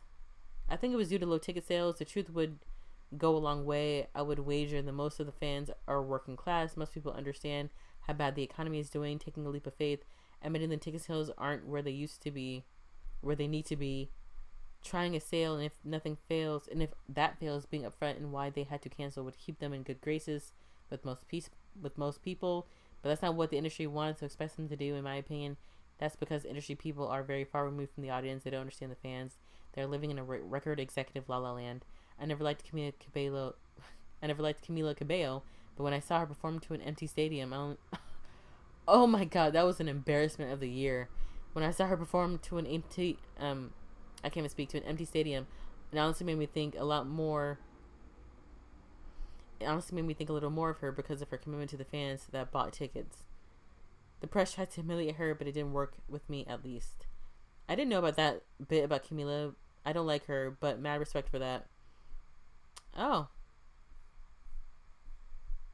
Thank you, Cinnamon. No offense to you, so please don't take it that way. But I would stress that I don't care what the reason is, and I don't mean that in a kind way, as I think this gives Frequency a lot more leniency. When I say they should make an announcement, I just want them to be clear with their fans about what shows are canceled and talk to them about it a little bit. Like, make an official announcement, that's all. They can actually lie about the reason. I don't give a fuck. You know what I mean? I get it. Things happen. We don't need to know the details of why. But not making an announcement and being clear about which shows are canceled at all via their social media accounts is really wrong. I just can't get behind that, and literally baffles me as to why they wouldn't. The things I'm concerned about are this. We see here in this post how fans are hella confused about whether their shows are canceled or not. We have a fan who got refunded their VIP package but not their tickets, and the show says it's still on. That's very confusing and costing her money, time, travel, plans, stress. Like, the last thing I want to happen is for us to go out of the way, is for fans to go out of their way to make it to a concert only to get there and find out it's not happening. That would be 50 Shades of all the way effed up. Oh, and the thing about Camila is completely badass. I have so much respect for her for doing that. You know what? I am not a fan of Camila, so when I saw that, I kind of laughed a little bit. I was like, oh, karma. But guess what? She has another label. I mean, she has another album coming out. I don't know. She's on Interscope now, and so they just keep giving her these massive budgets, and she's not making an investment on the return. I don't know how she keeps getting this. It's annoying. I found some TikToks on the matter. But this one is the most recent. So let's just watch this. Okay, if you are frequent.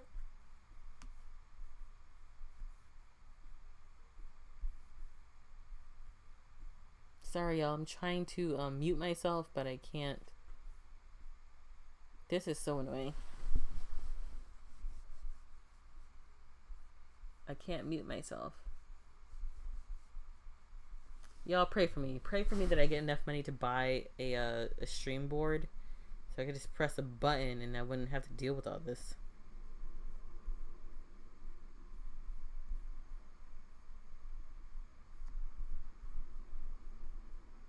Oh my gosh. Okay.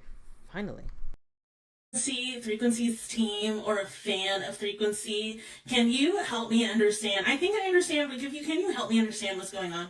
So I had tickets to Milwaukee's tour, which was supposed to be their first show date, but then I got a refund like a lot of other people did for VIP. However, I didn't get a refund for the actual ticket, and the venue is still posting and promoting the show. So I email their tour, like VIP, and they said that due to unforeseen circumstances, Frequency can't perform at that location despite the venue still having the tour up on their website. But then Frequency announced Girls Night Out with just 3 shows. I forget what shows. It's only 3 shows. So did the Girls Night Out, replace the entire tour completely? Like there's no more Milwaukee and like all the other show dates and it's just those 3 shows? Or what's happening? I don't really know. If somebody could help me who has better comprehension than I do, that would be great. Okay, if you are Frequency's team or a fan of Frequency, can you help me understand? I think I understand, but can you help me understand what's going on? So I had tickets to Milwaukee's tour, which was supposed to be their first show date, but then I got a refund like a lot of other people did for VIP. However, I didn't get a refund for the actual ticket, and the venue is still posting and promoting the show. So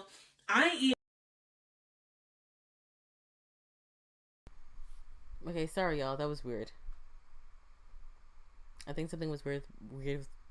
I think something was weird with my audio. I don't know. I think 2 different things were playing at the same time. I don't know. But y'all let me know in the chat. So that's happening. People are confused. That was like 10 days ago, right? And honestly, with Frequency, I don't know. They better come out with an announcement real soon or something because things are looking really dire for them. Is my mic on? Hold up, y'all. This is so annoying. Okay, my mic is on. Okay. So let's talk about season 4. Season 4, I'm not too... I think they're also in dire straits as well.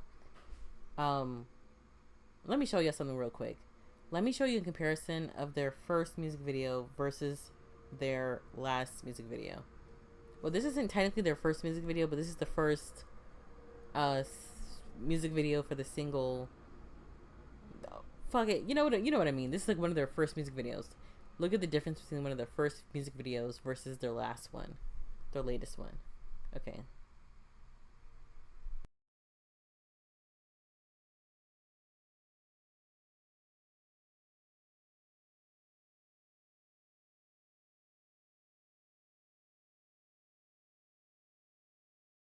I get to you, the closer I get.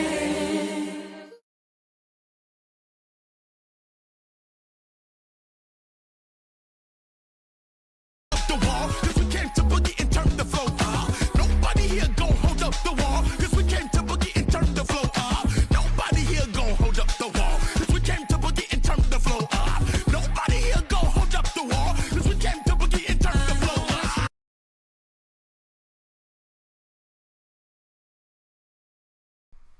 It's not that bad, but I'm just like, one was cinematic, one wasn't as pristine.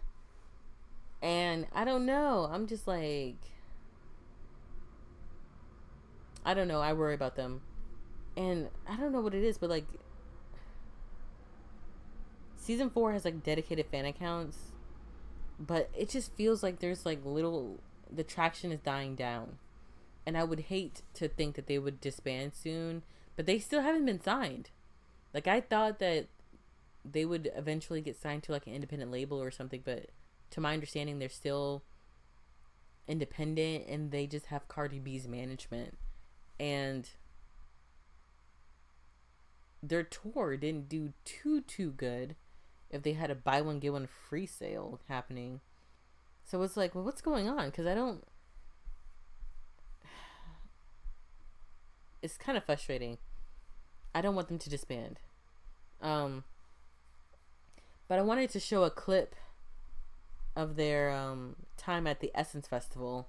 I'm actually glad that they posted this online, and they need more live performances, like taped live performances. I would love that from them. But I know it takes a lot of money. Also, right before I play to performances, I just want to let you know that I do have favorites off of their track. I have favorite tracks off of their album. For You, Ordinary Lover, Time, Bayou, Soiree, Imprint. And I've only listened to their album like twice. I really wanted to sit with it some more to actually like hone in on what I actually liked. But I do like how it was like very adult contemporary. And yeah. It was really refreshing. But yeah, let's watch this performance. Have you ever seen a product that transforms any ordinary space into a dreamy underwater world in just 1 second? Meet the Kamau Immersive Ocean Projector, the mood light that's taking the market by storm. Over 100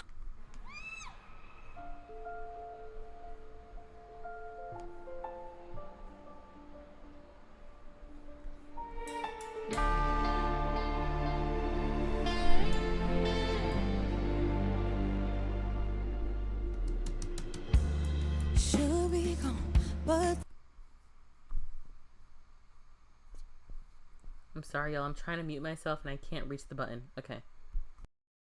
This rage inside my head, I'm waiting in the car for storms ahead. Pull my pillow close and hold it tight. Why do all my lows flow in at night? You made me say, settle my way, changing my mind, became my life. Hard to trust, I won't drown, but I'll try. Shallow end, I can't hide. Reflection of you in this mist I can't see. No choice but to surrender in love. Long as I'm by you, long as I'm by you, long as I'm by you, long as I'm long as I'm by you, long as I'm long as I'm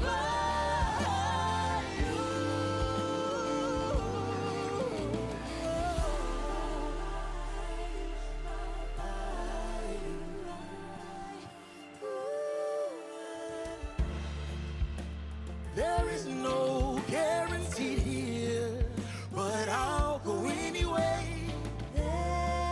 There is no telling how it ends, even if it's all in vain. Rushing or standing in place, wash all my worries away. But even with the ways that you love me, all on the line, it's still hard to trust. I won't drown, but I'll try. Shallow end, I can't hide. Reflection of you in this mist I can't see. No choice but to surrender in love. Long as I'm by you, long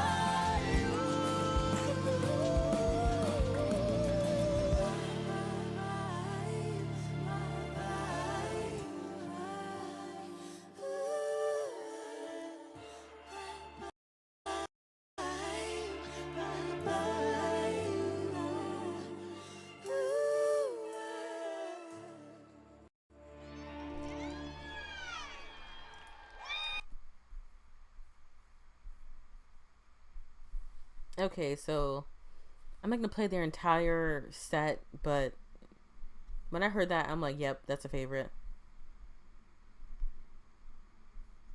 Can't wait for the debut album, everything.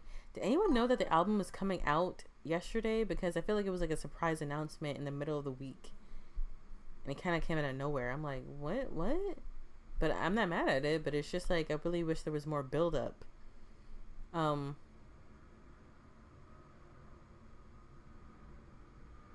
my gosh. Didn't even said he is going... What? Steph, what's going on? I don't know what you're talking about. Didn't even said he is going country. What? You talking about your first comment? Hello? Can we also talk about Sam Smith going country after pandering to his black sound? I don't know, man.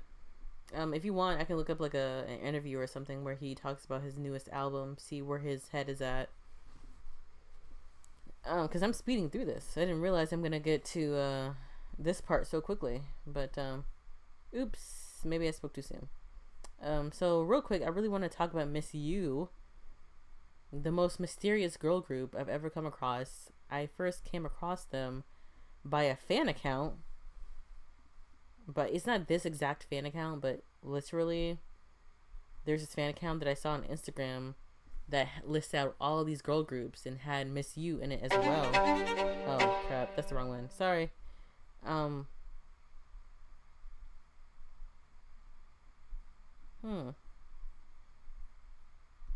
Right, it's something like this, right? I can't remember which account specifically, but it was an account like this. I can't play the music because it's copyright. It's a Cat's Eye song.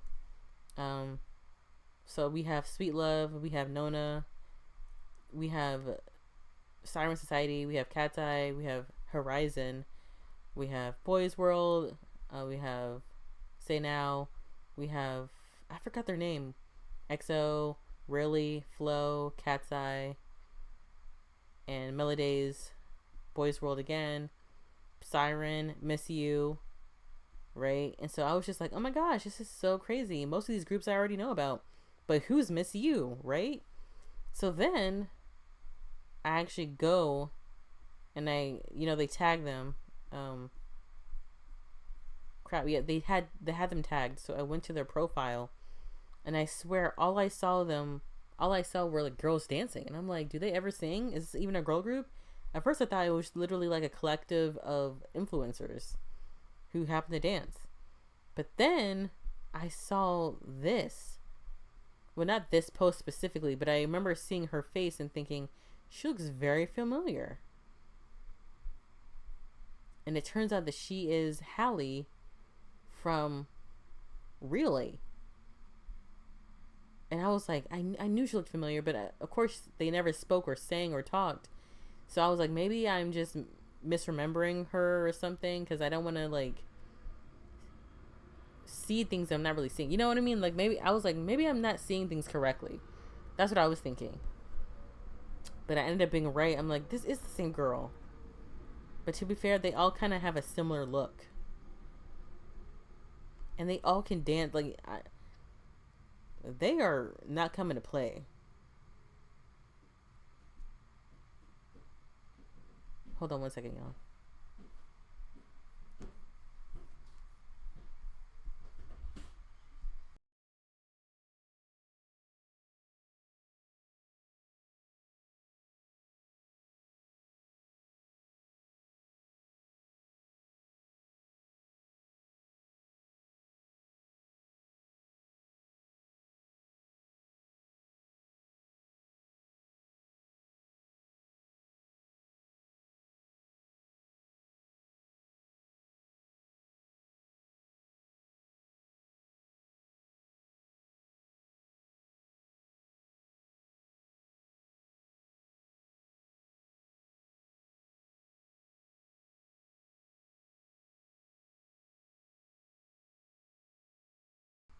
Okay, y'all, sorry for that. Let me just play you some TikToks of Hallie, the girl I was talking about from Really. I'm just like, am I seeing things? Like, that can't be the same girl. Like, really started up in like 2020. I think really formed from the X Factor UK. And if Halle is still in a girl group, that means she almost spent a decade in a girl group. That's insane. Play this clip right quick. Let me mute myself. Crap. Let me mute myself.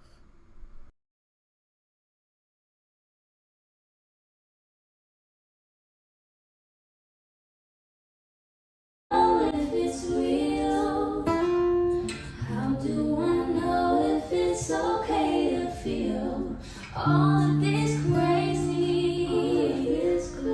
Might just be the thing that can save me. How do I know if it's real?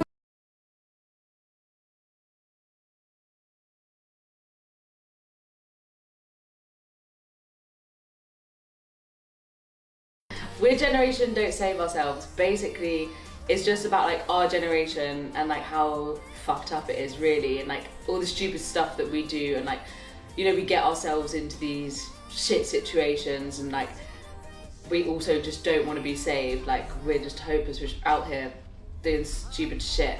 Which means we're Generation Don't Save Ourselves. We're Generation Don't Save Ourselves.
All right, here we go. Come on over here. Here, you can do. You want to sit on? You want to make this easier? You can sit on my lap. Michael. Michael. Hi. Okay, we're in. Okay. All right, we're in the studio, and I have Beyonce sitting on my lap, and I'm gonna put you on speakerphone. Oh God. I'm sorry. Yeah, I'm gonna put you on speakerphone to talk to her, and give. Okay. You're shaking. Okay, you ready? Okay, hold on. Oh no. Like mother, like daughter. On December 10th, Blue Ivy Carter looked like a mini version of her superstar mom Beyonce while sitting courtside with dad Jay-Z at the Crypto.com Arena in Los Angeles to watch the Lakers take on the Spurs. The 13-year-old wore blue jeans and a Balenciaga jacket for the game as she kept her hair down. The oldest child of Bey and Jay additionally accessorized her look with a blue bag and sunglasses. She alternated between wearing the sunglasses and taking them off, showing off some of her glam at times. Family, not bad, guys.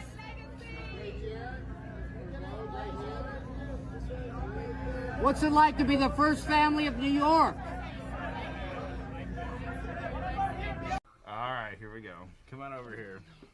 Here, you can do. You want to sit on? You want to make this easier? You can sit on my lap. Michael. Michael. Hi. Okay, we're in. Okay. All right, we're in the studio, and I have Beyonce sitting on my lap, and I'm gonna put you on speakerphone. I'm sorry. Yeah, I'm gonna put you on speakerphone to talk to her, and give. Okay, you're shaking. Okay, you ready? Okay, hold on. Oh no.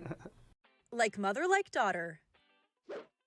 On December 10th, Blue Ivy Carter looked like a mini version of her superstar mom Beyonce while sitting courtside with dad Jay-Z at the Crypto.com Arena in Los Angeles to watch the Lakers take on the Spurs. The 13-year-old wore blue jeans and a Balenciaga jacket for the game as she kept her hair down. The oldest child of Bey and Jay additionally accessorized her look with a blue bag and sunglasses.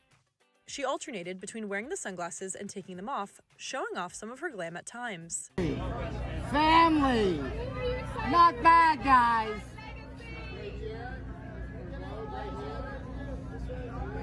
What's it like to be the first family of New York? All right, here we go. Come on over here. Here, you can do. You want to sit on? You want to make this easier? You can sit on my lap. Michael. Michael. Hi. Okay, we're in. Okay. All right, we're in the studio, and I have Beyonce sitting on my lap, and I'm gonna put you on speakerphone. I'm sorry. Yeah, I'm gonna put you on speakerphone to talk to her, and give. Okay, you're shaking. Okay, you ready? Okay, hold on. Oh no. Like mother, like daughter. On December 10th, Blue Ivy Carter looked like a mini version of her superstar mom Beyonce while sitting courtside with dad Jay-Z at the Crypto.com Arena in Los Angeles to watch the Lakers take on the Spurs. The 13-year-old wore blue jeans and a Balenciaga jacket for the game as she kept her hair down. The oldest child of Bey and Jay additionally accessorized her look with a blue bag and sunglasses. She alternated between wearing the sunglasses and taking them off, showing off some of her glam at times. Family! Not bad, guys.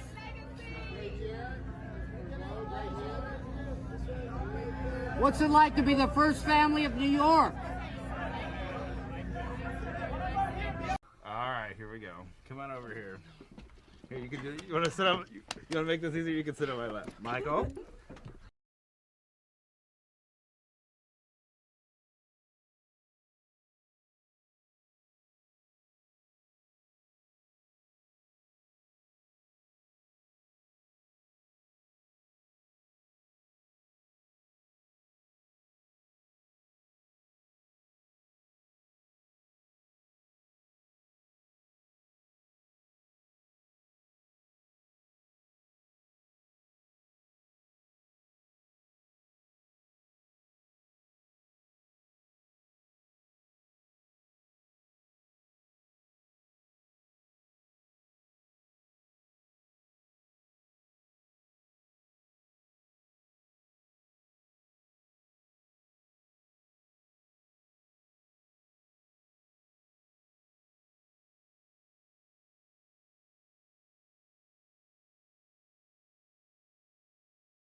Oh my gosh, y'all, I'm so sorry. Literally, I had someone interrupt me, and they were talking. I'm like, okay, yeah, I gotta go.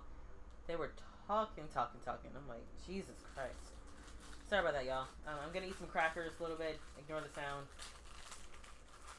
What was I talking about here? Okay, I was talking about Miss You, right? I didn't even know what nationality they were. I don't know a thing about these people. Quite literally. They were so mysterious. It was only until recently where they posted up videos of them singing.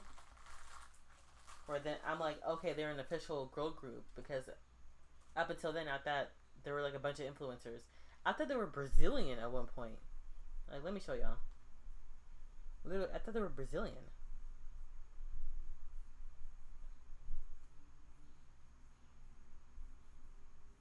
Onde quiser. Bota na boca, bota na cara, bota onde quiser. O novinho me olhou e quis comer minha pepe. Sorry, I can't play the audio. It might be copyright.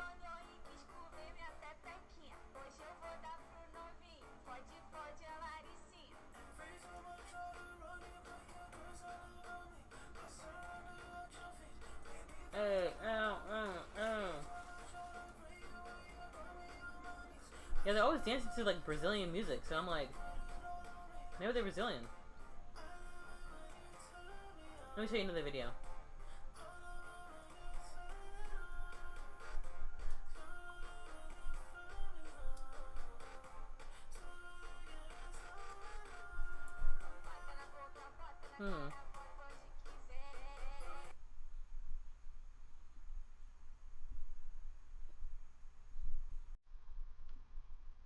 I thought these people were legit Brazilian. I'm like, oh, a Brazilian global group.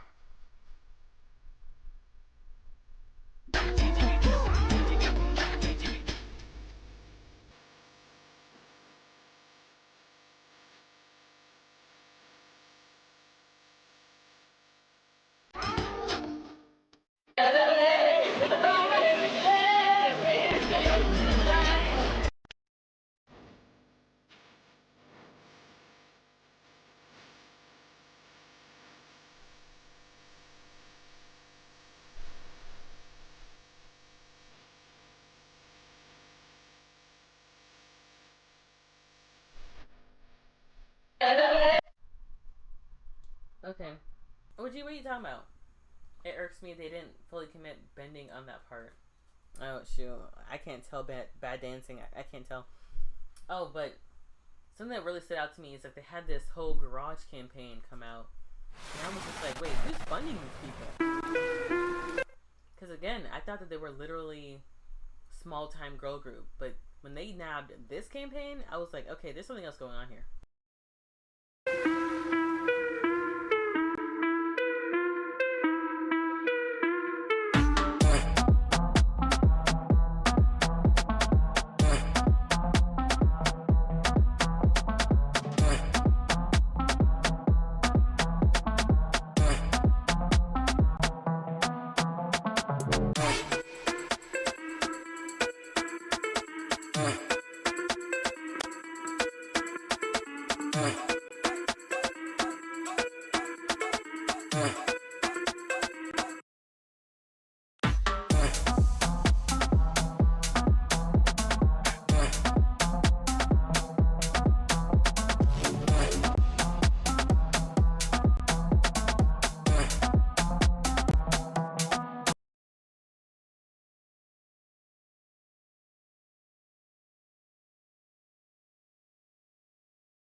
Immediately, I'm like, who are these people?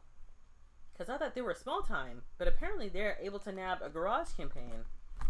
So I'm like, there's something going on here. And again, they're so mysterious. I just cannot.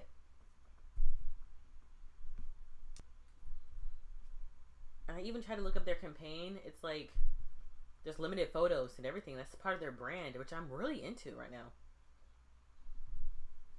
Yeah, maybe they did go to casting calls, but then more recently they started going viral on Twitter, and I realized they're from a major label. Guess what label they're on? Just take a guess, guys. Guess what label they're on. Yeah, maybe they have a good manager, maybe this on the third, but when I found out what label they were on, I was like, okay, it makes sense. Okay, so they trended on Twitter and Instagram a little bit. They were announcing their debut single coming out September 4th at a site. Oh, close, OG. You're close. You're in the same family. Go broad. Go broad. Okay, so this pic is fire. Very fire. I was like, this is the next generation of Pussycat Dolls. This is what I want a Cat's Eye to be. OG, you're almost there. Who is Atlantic under? What's their parent company? Yeah, I found them on Instagram. OG, I know you know the answer. I said it earlier in the live. So this has over 500 something comments. Can't wait. Blah blah blah. I'm sad. I'm gonna tell you the answer if you don't get it. Flo has competition coming. This is not a group that's competing against Flo. This is Pussycat Dolls. This is dancing bass pop group. Okay. So this is how I find out about their label. When they go to pre-save, when I go to sign up to pre-save, right? I click, and guess what I see here?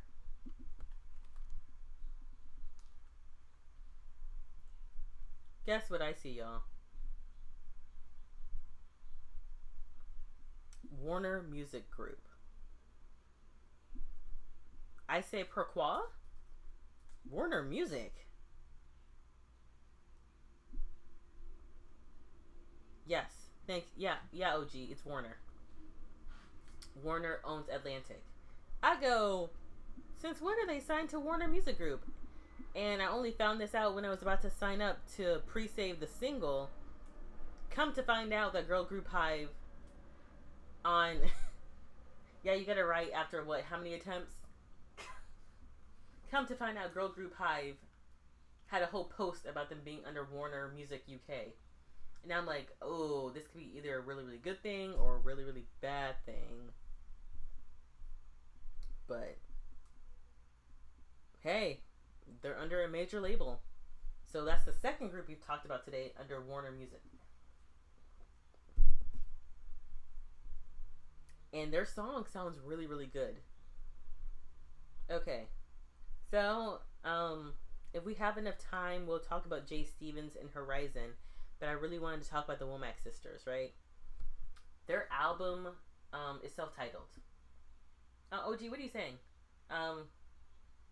This whole drip release tactic makes sense now. You know what? It's like, it captured my attention, but they were still small, right?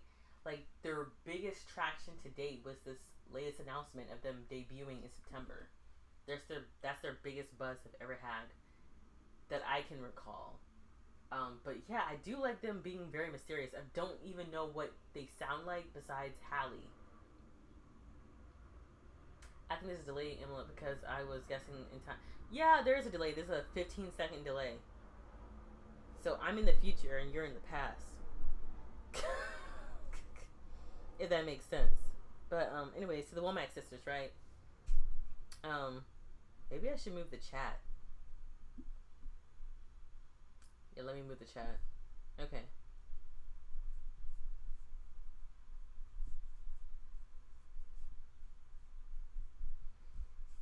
Okay.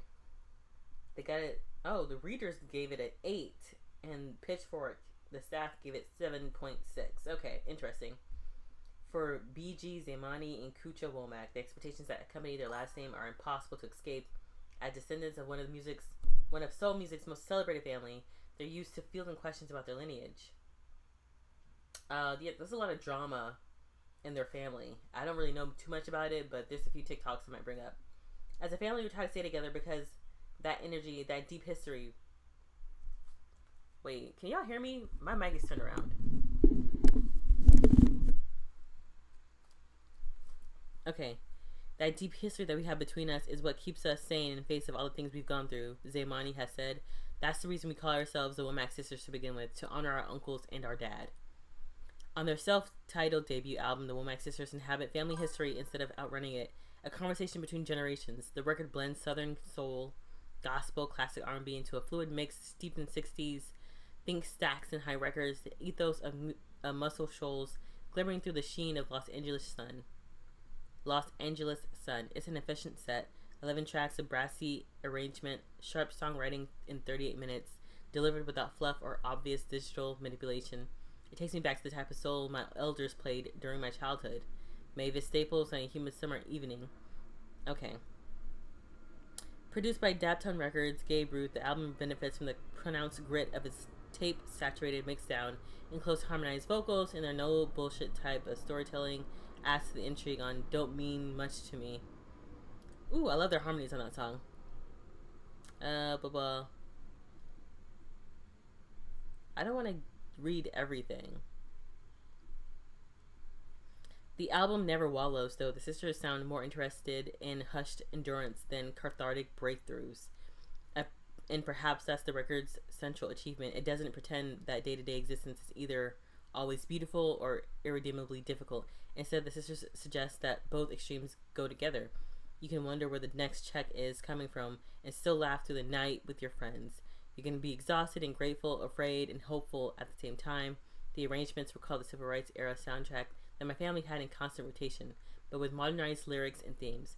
The group's aesthetics evokes visions of yesteryear, but remade for rideshare apps and smartphones. Inspired by their family history but never constrained by it, the Womack Sisters and their retro modern sound thrives in a messy middle. So here's the thing about this. Their record sounds really old, and I'm really surprised that they went in this direction. When they first came out with Chauffeur to promote this album, I was like, wow, they dived really into the 60s sound, because if you listen to their EP, they dabbled with more modern sounds, and so I was really surprised that they diverted back to this very retro sounding soul. Okay, OG, what are you saying? I think they should drop it, but I think their team purposely stretched it out for this long for them to be able to build enough traction to support the next single. Out of Sight has been almost fully heard at this point. Really? Oh yeah, because they were promoting it since like last month or something. Yeah, they were promoting it for a long while. It got to a point where I'm like, okay, when are you gonna drop? So I think they're prepping their second single so they could deliver with the 1 and 2 punch. I don't think Out of Sight will be their only song coming in September or October. Just a gut feeling. I hope not. Had to finish typing that, but I'm caught up with the Womack Sisters. Okay, you're caught up. You're in the future now. Cool. Yeah, but I'm really surprised that they fully dived into this retro sound. I should watch their interviews to kind of like see where their head was at as to why they banked hard into like the retro sound as opposed to what they were doing before, which is like playing with more modern instrumentals with the 60s sound. But okay, extremely smooth piece of nostalgia, genre worship in a positive way. They certainly do themselves proud. It sounds like an old timer coming directly from the 60s, but it's not pretentious and very well made. One more stunning than the next, each possessing an even finer voice. This is simply gorgeous. Sometimes I have the hardest time distinguishing between voices because their tone sounds so similar. I'm like, who is singing?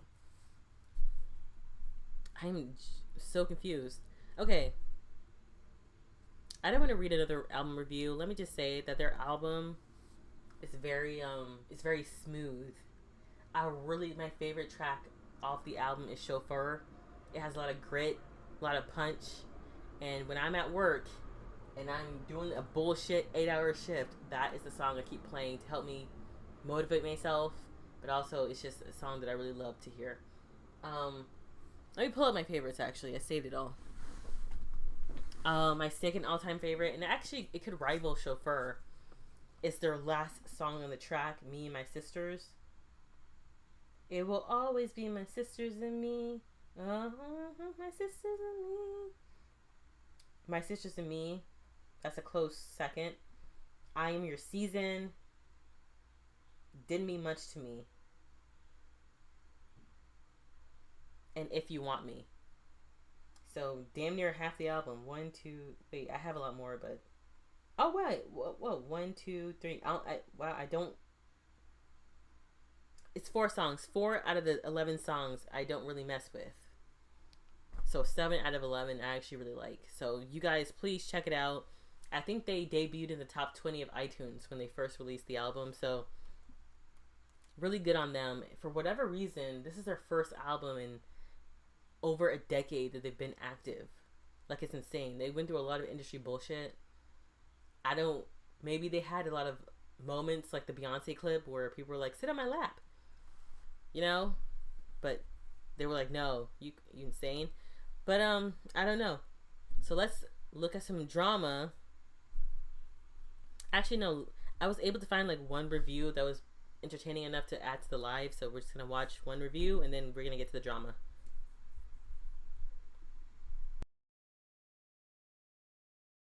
Here's another request. I don't expect you to know who these women are. I didn't know who they were before this request, but I'm glad I do now. The Womack sisters are the granddaughters of Sam Cooke and the nieces of Bobby Womack. So they've got music in their roots and it comes out in this debut album. The group name, the Womack sisters, sounds very vintage and it's fitting because their style of music sounds that way too. Obviously, this album is mastered with the latest technology, but without that, this would sound exactly like something that could have come out in the 60s and 70s. The production, the harmonies, the writing, everything about it is a nod to the early Motown days. So this is like traditional R&B, which I enjoy, but like on steroids. And I do like this, or I appreciate it at least. I want to make that very clear. But I do kind of feel like instead of sounding inspired by that early Motown sound, it does to me more so sound like a copy. And that doesn't prevent me from liking it, but I have always found it to be more interesting when artists take their inspiration and make it their own rather than just recreating their inspiration. Because again, if you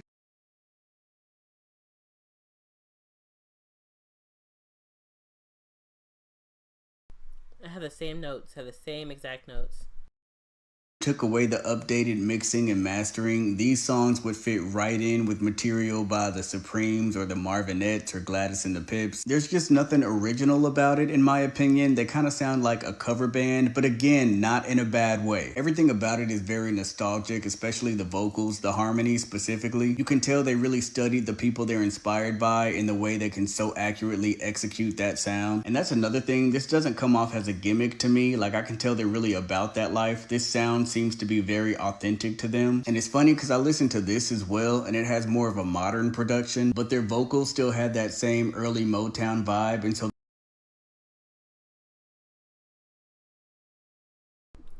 Y'all, if the really retro sound bothers you and you want more of a modern touch, please listen to this EP.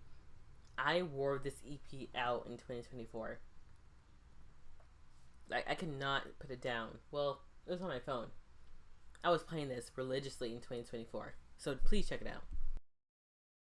this project just didn't work as well to me. It sounded more unsure, but this to me sounded confident, secure, and in place. And I even read an interview where they talked about searching for a label who believed in their sound and refusing to compromise their image or the vision they had for themselves. And that's exactly what this sounds like. My favorite part of this album is the writing. There's a certain simplicity to it that I just love. There's a poetic nature to it, but it never gets overly flowery to where the meaning is obscured. One of my favorites is I Am Your Season. I am the autumn's leaf that fell so much in love with you. The summer breeze that whispers how much I love you. I am the winter's touch sending shivers down your spine. Like, it's beautiful, but you also know what that means. It's easy to understand. There's also some great storytelling on Laughter and Tears. On Monday, I'm his everything. Tuesday, he's moved on. Wednesday, I'm his queen. Thursday, I'm his pawn. He builds me a castle on Friday night and burns it down by dawn. So Saturday, I pack my things, but Sunday, I ain't gone. I love that. So overall, I thought this was great. I did find it to be a little dated, but I still enjoyed myself. I am really curious to see what they do next because that's going to determine how invested I stay in this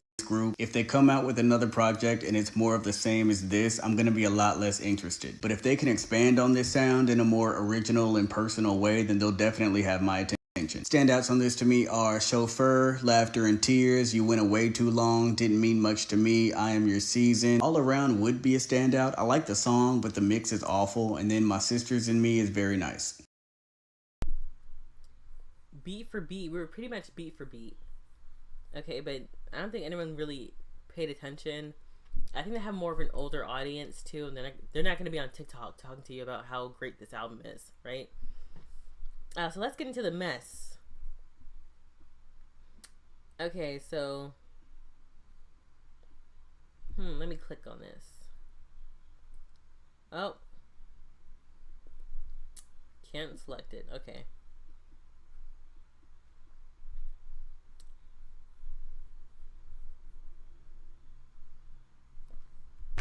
Do you know who the Womack sisters are? Their story goes all the way back to the 60s, when their grandfather, Sam Cooke, first sees a young Bobby Womack performing with his brothers in their group, the Womack Brothers. He then decides to take Bobby Womack under his wing and becomes his mentor. And throughout the industry, the two knew them as almost like a father-son duo, big brother, little brother, and the two were very close. But tragically, Sam Cooke was killed in 1964, and that's where the story gets a little messy. Because just a few months after Sam Cooke was violently murdered, Bobby Womack married Sam Cooke's widow. There was a 9-year age gap between the two. Barbara Campbell was 30 and Bobby Womack was 21. The two were only married for 5 years until it came to a violent end when Barbara shot at Bobby Womack after discovering that he was having an affair with her 17-year-old daughter, Linda. The marriage dissolves and things get even messier when Linda marries Cecil, Bobby's brother. And from there, the two...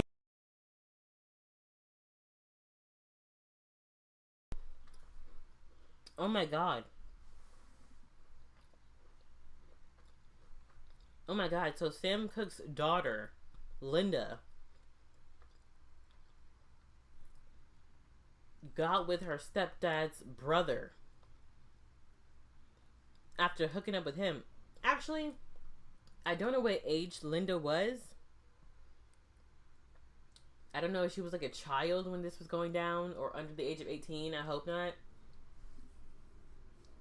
So that's how Sam Cooke is their biological father. To my understanding,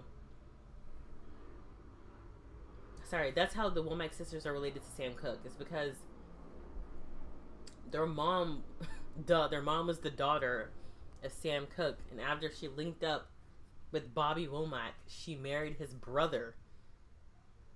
This is insane. To create the group Womack and Womack. But because of all of the mess and all of the drama, it didn't sit well with the fans, and everything just kind of subsided for the Womack Cooke family. So now fast forward, we now get the Womack sisters. I love that they have a retro sound, and I love that they are doing something different in 2026. From their harmonizing to their frequency, they are definitely one of a kind. Do you know who the Womack sisters are? Okay, y'all, this is a very messy family history. I'm surprised it doesn't come up more in interviews. Maybe it's like one of those old dramas that kind of just subsides after time. But actually, it's kind of funny because when I was looking into them, all I saw was the drama. Like, people were like, oh my gosh, oh my gosh, oh my gosh, Sam Cooke and the Womacks, blah, blah, blah, blah. And I was just like, I never really looked into it because I didn't really care. I'm like, what does this old drama got to do with anything? Okay, so before I end the live, I just want to talk about Jay Stevens, right? So she just dropped her latest music video, Sugar Trap. And Jay Stevens has been itching to become a huge pop star. She's one of those pop stars, those black pop stars. She's huge on Twitter. It's her, it's Tinashe, it's Leanne. List down below, like comment down below who the big black pop stars on Twitter are, because she always comes up in Twitter conversations. And I first discovered her back in 2024. I was actually on the Def Jam website, and I was actually looking into getting notifications from Coco Jones, and so I was like giving my email, And then I saw this poster, this cover art for Wet. And I'm like, wow, I love this cover art. Who did this? And I found Jay Stevens from the Def Jam website. So it was Kismet. And So there's this new artist I found out about. I made a short about it, how I found her. So it's kind of redundant, but check it out.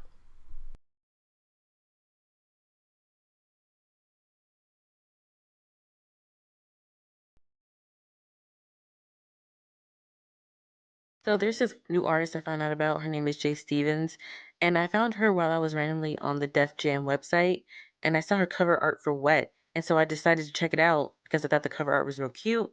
And I found myself randomly going back to the song.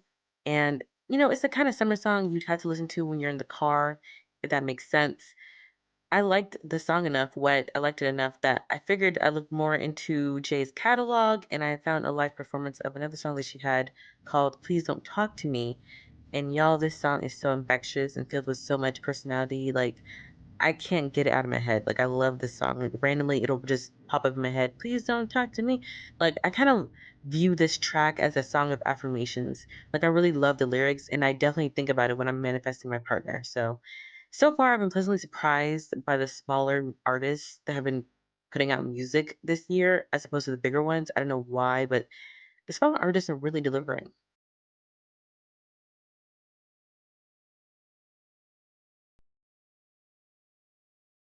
Yeah, something about Jay Stevens. I like a lot of her songs, but I'm not fully sold on her. I don't know what it is. It's like I'm not fully sold on her. Like she just dropped a few EPs. She's very consistent. She looks like a great performer, but it's just like I don't know what it is. And she's been at it for a while. Like if she does pop off, and I love how we're in a time where the ageism in the industry isn't as bad as it used to be, so people in their late 20s or early 30s can actually still pop off, and so she still has a shot.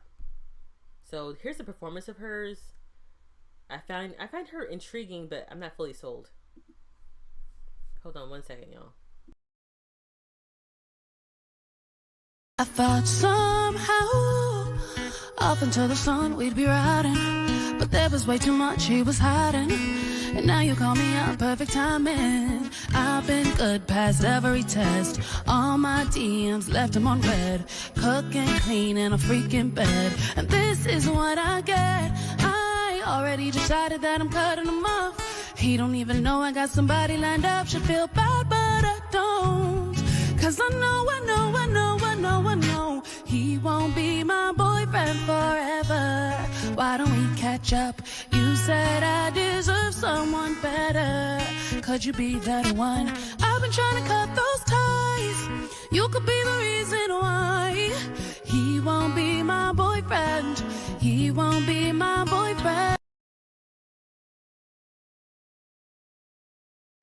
Okay, you guys. Well, I'm about to wrap up the live. Any last requests? I'm going to give y'all some 30 seconds to respond.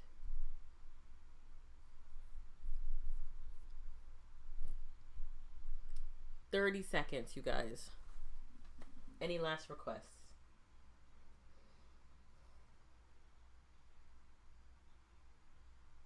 Do do do do do do do. Do do do do do do.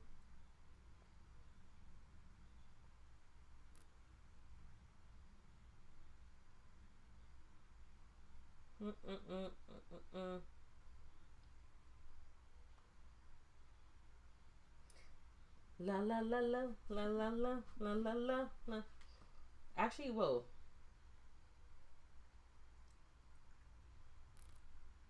Let me do 10 seconds left, guys, and I'm out of here.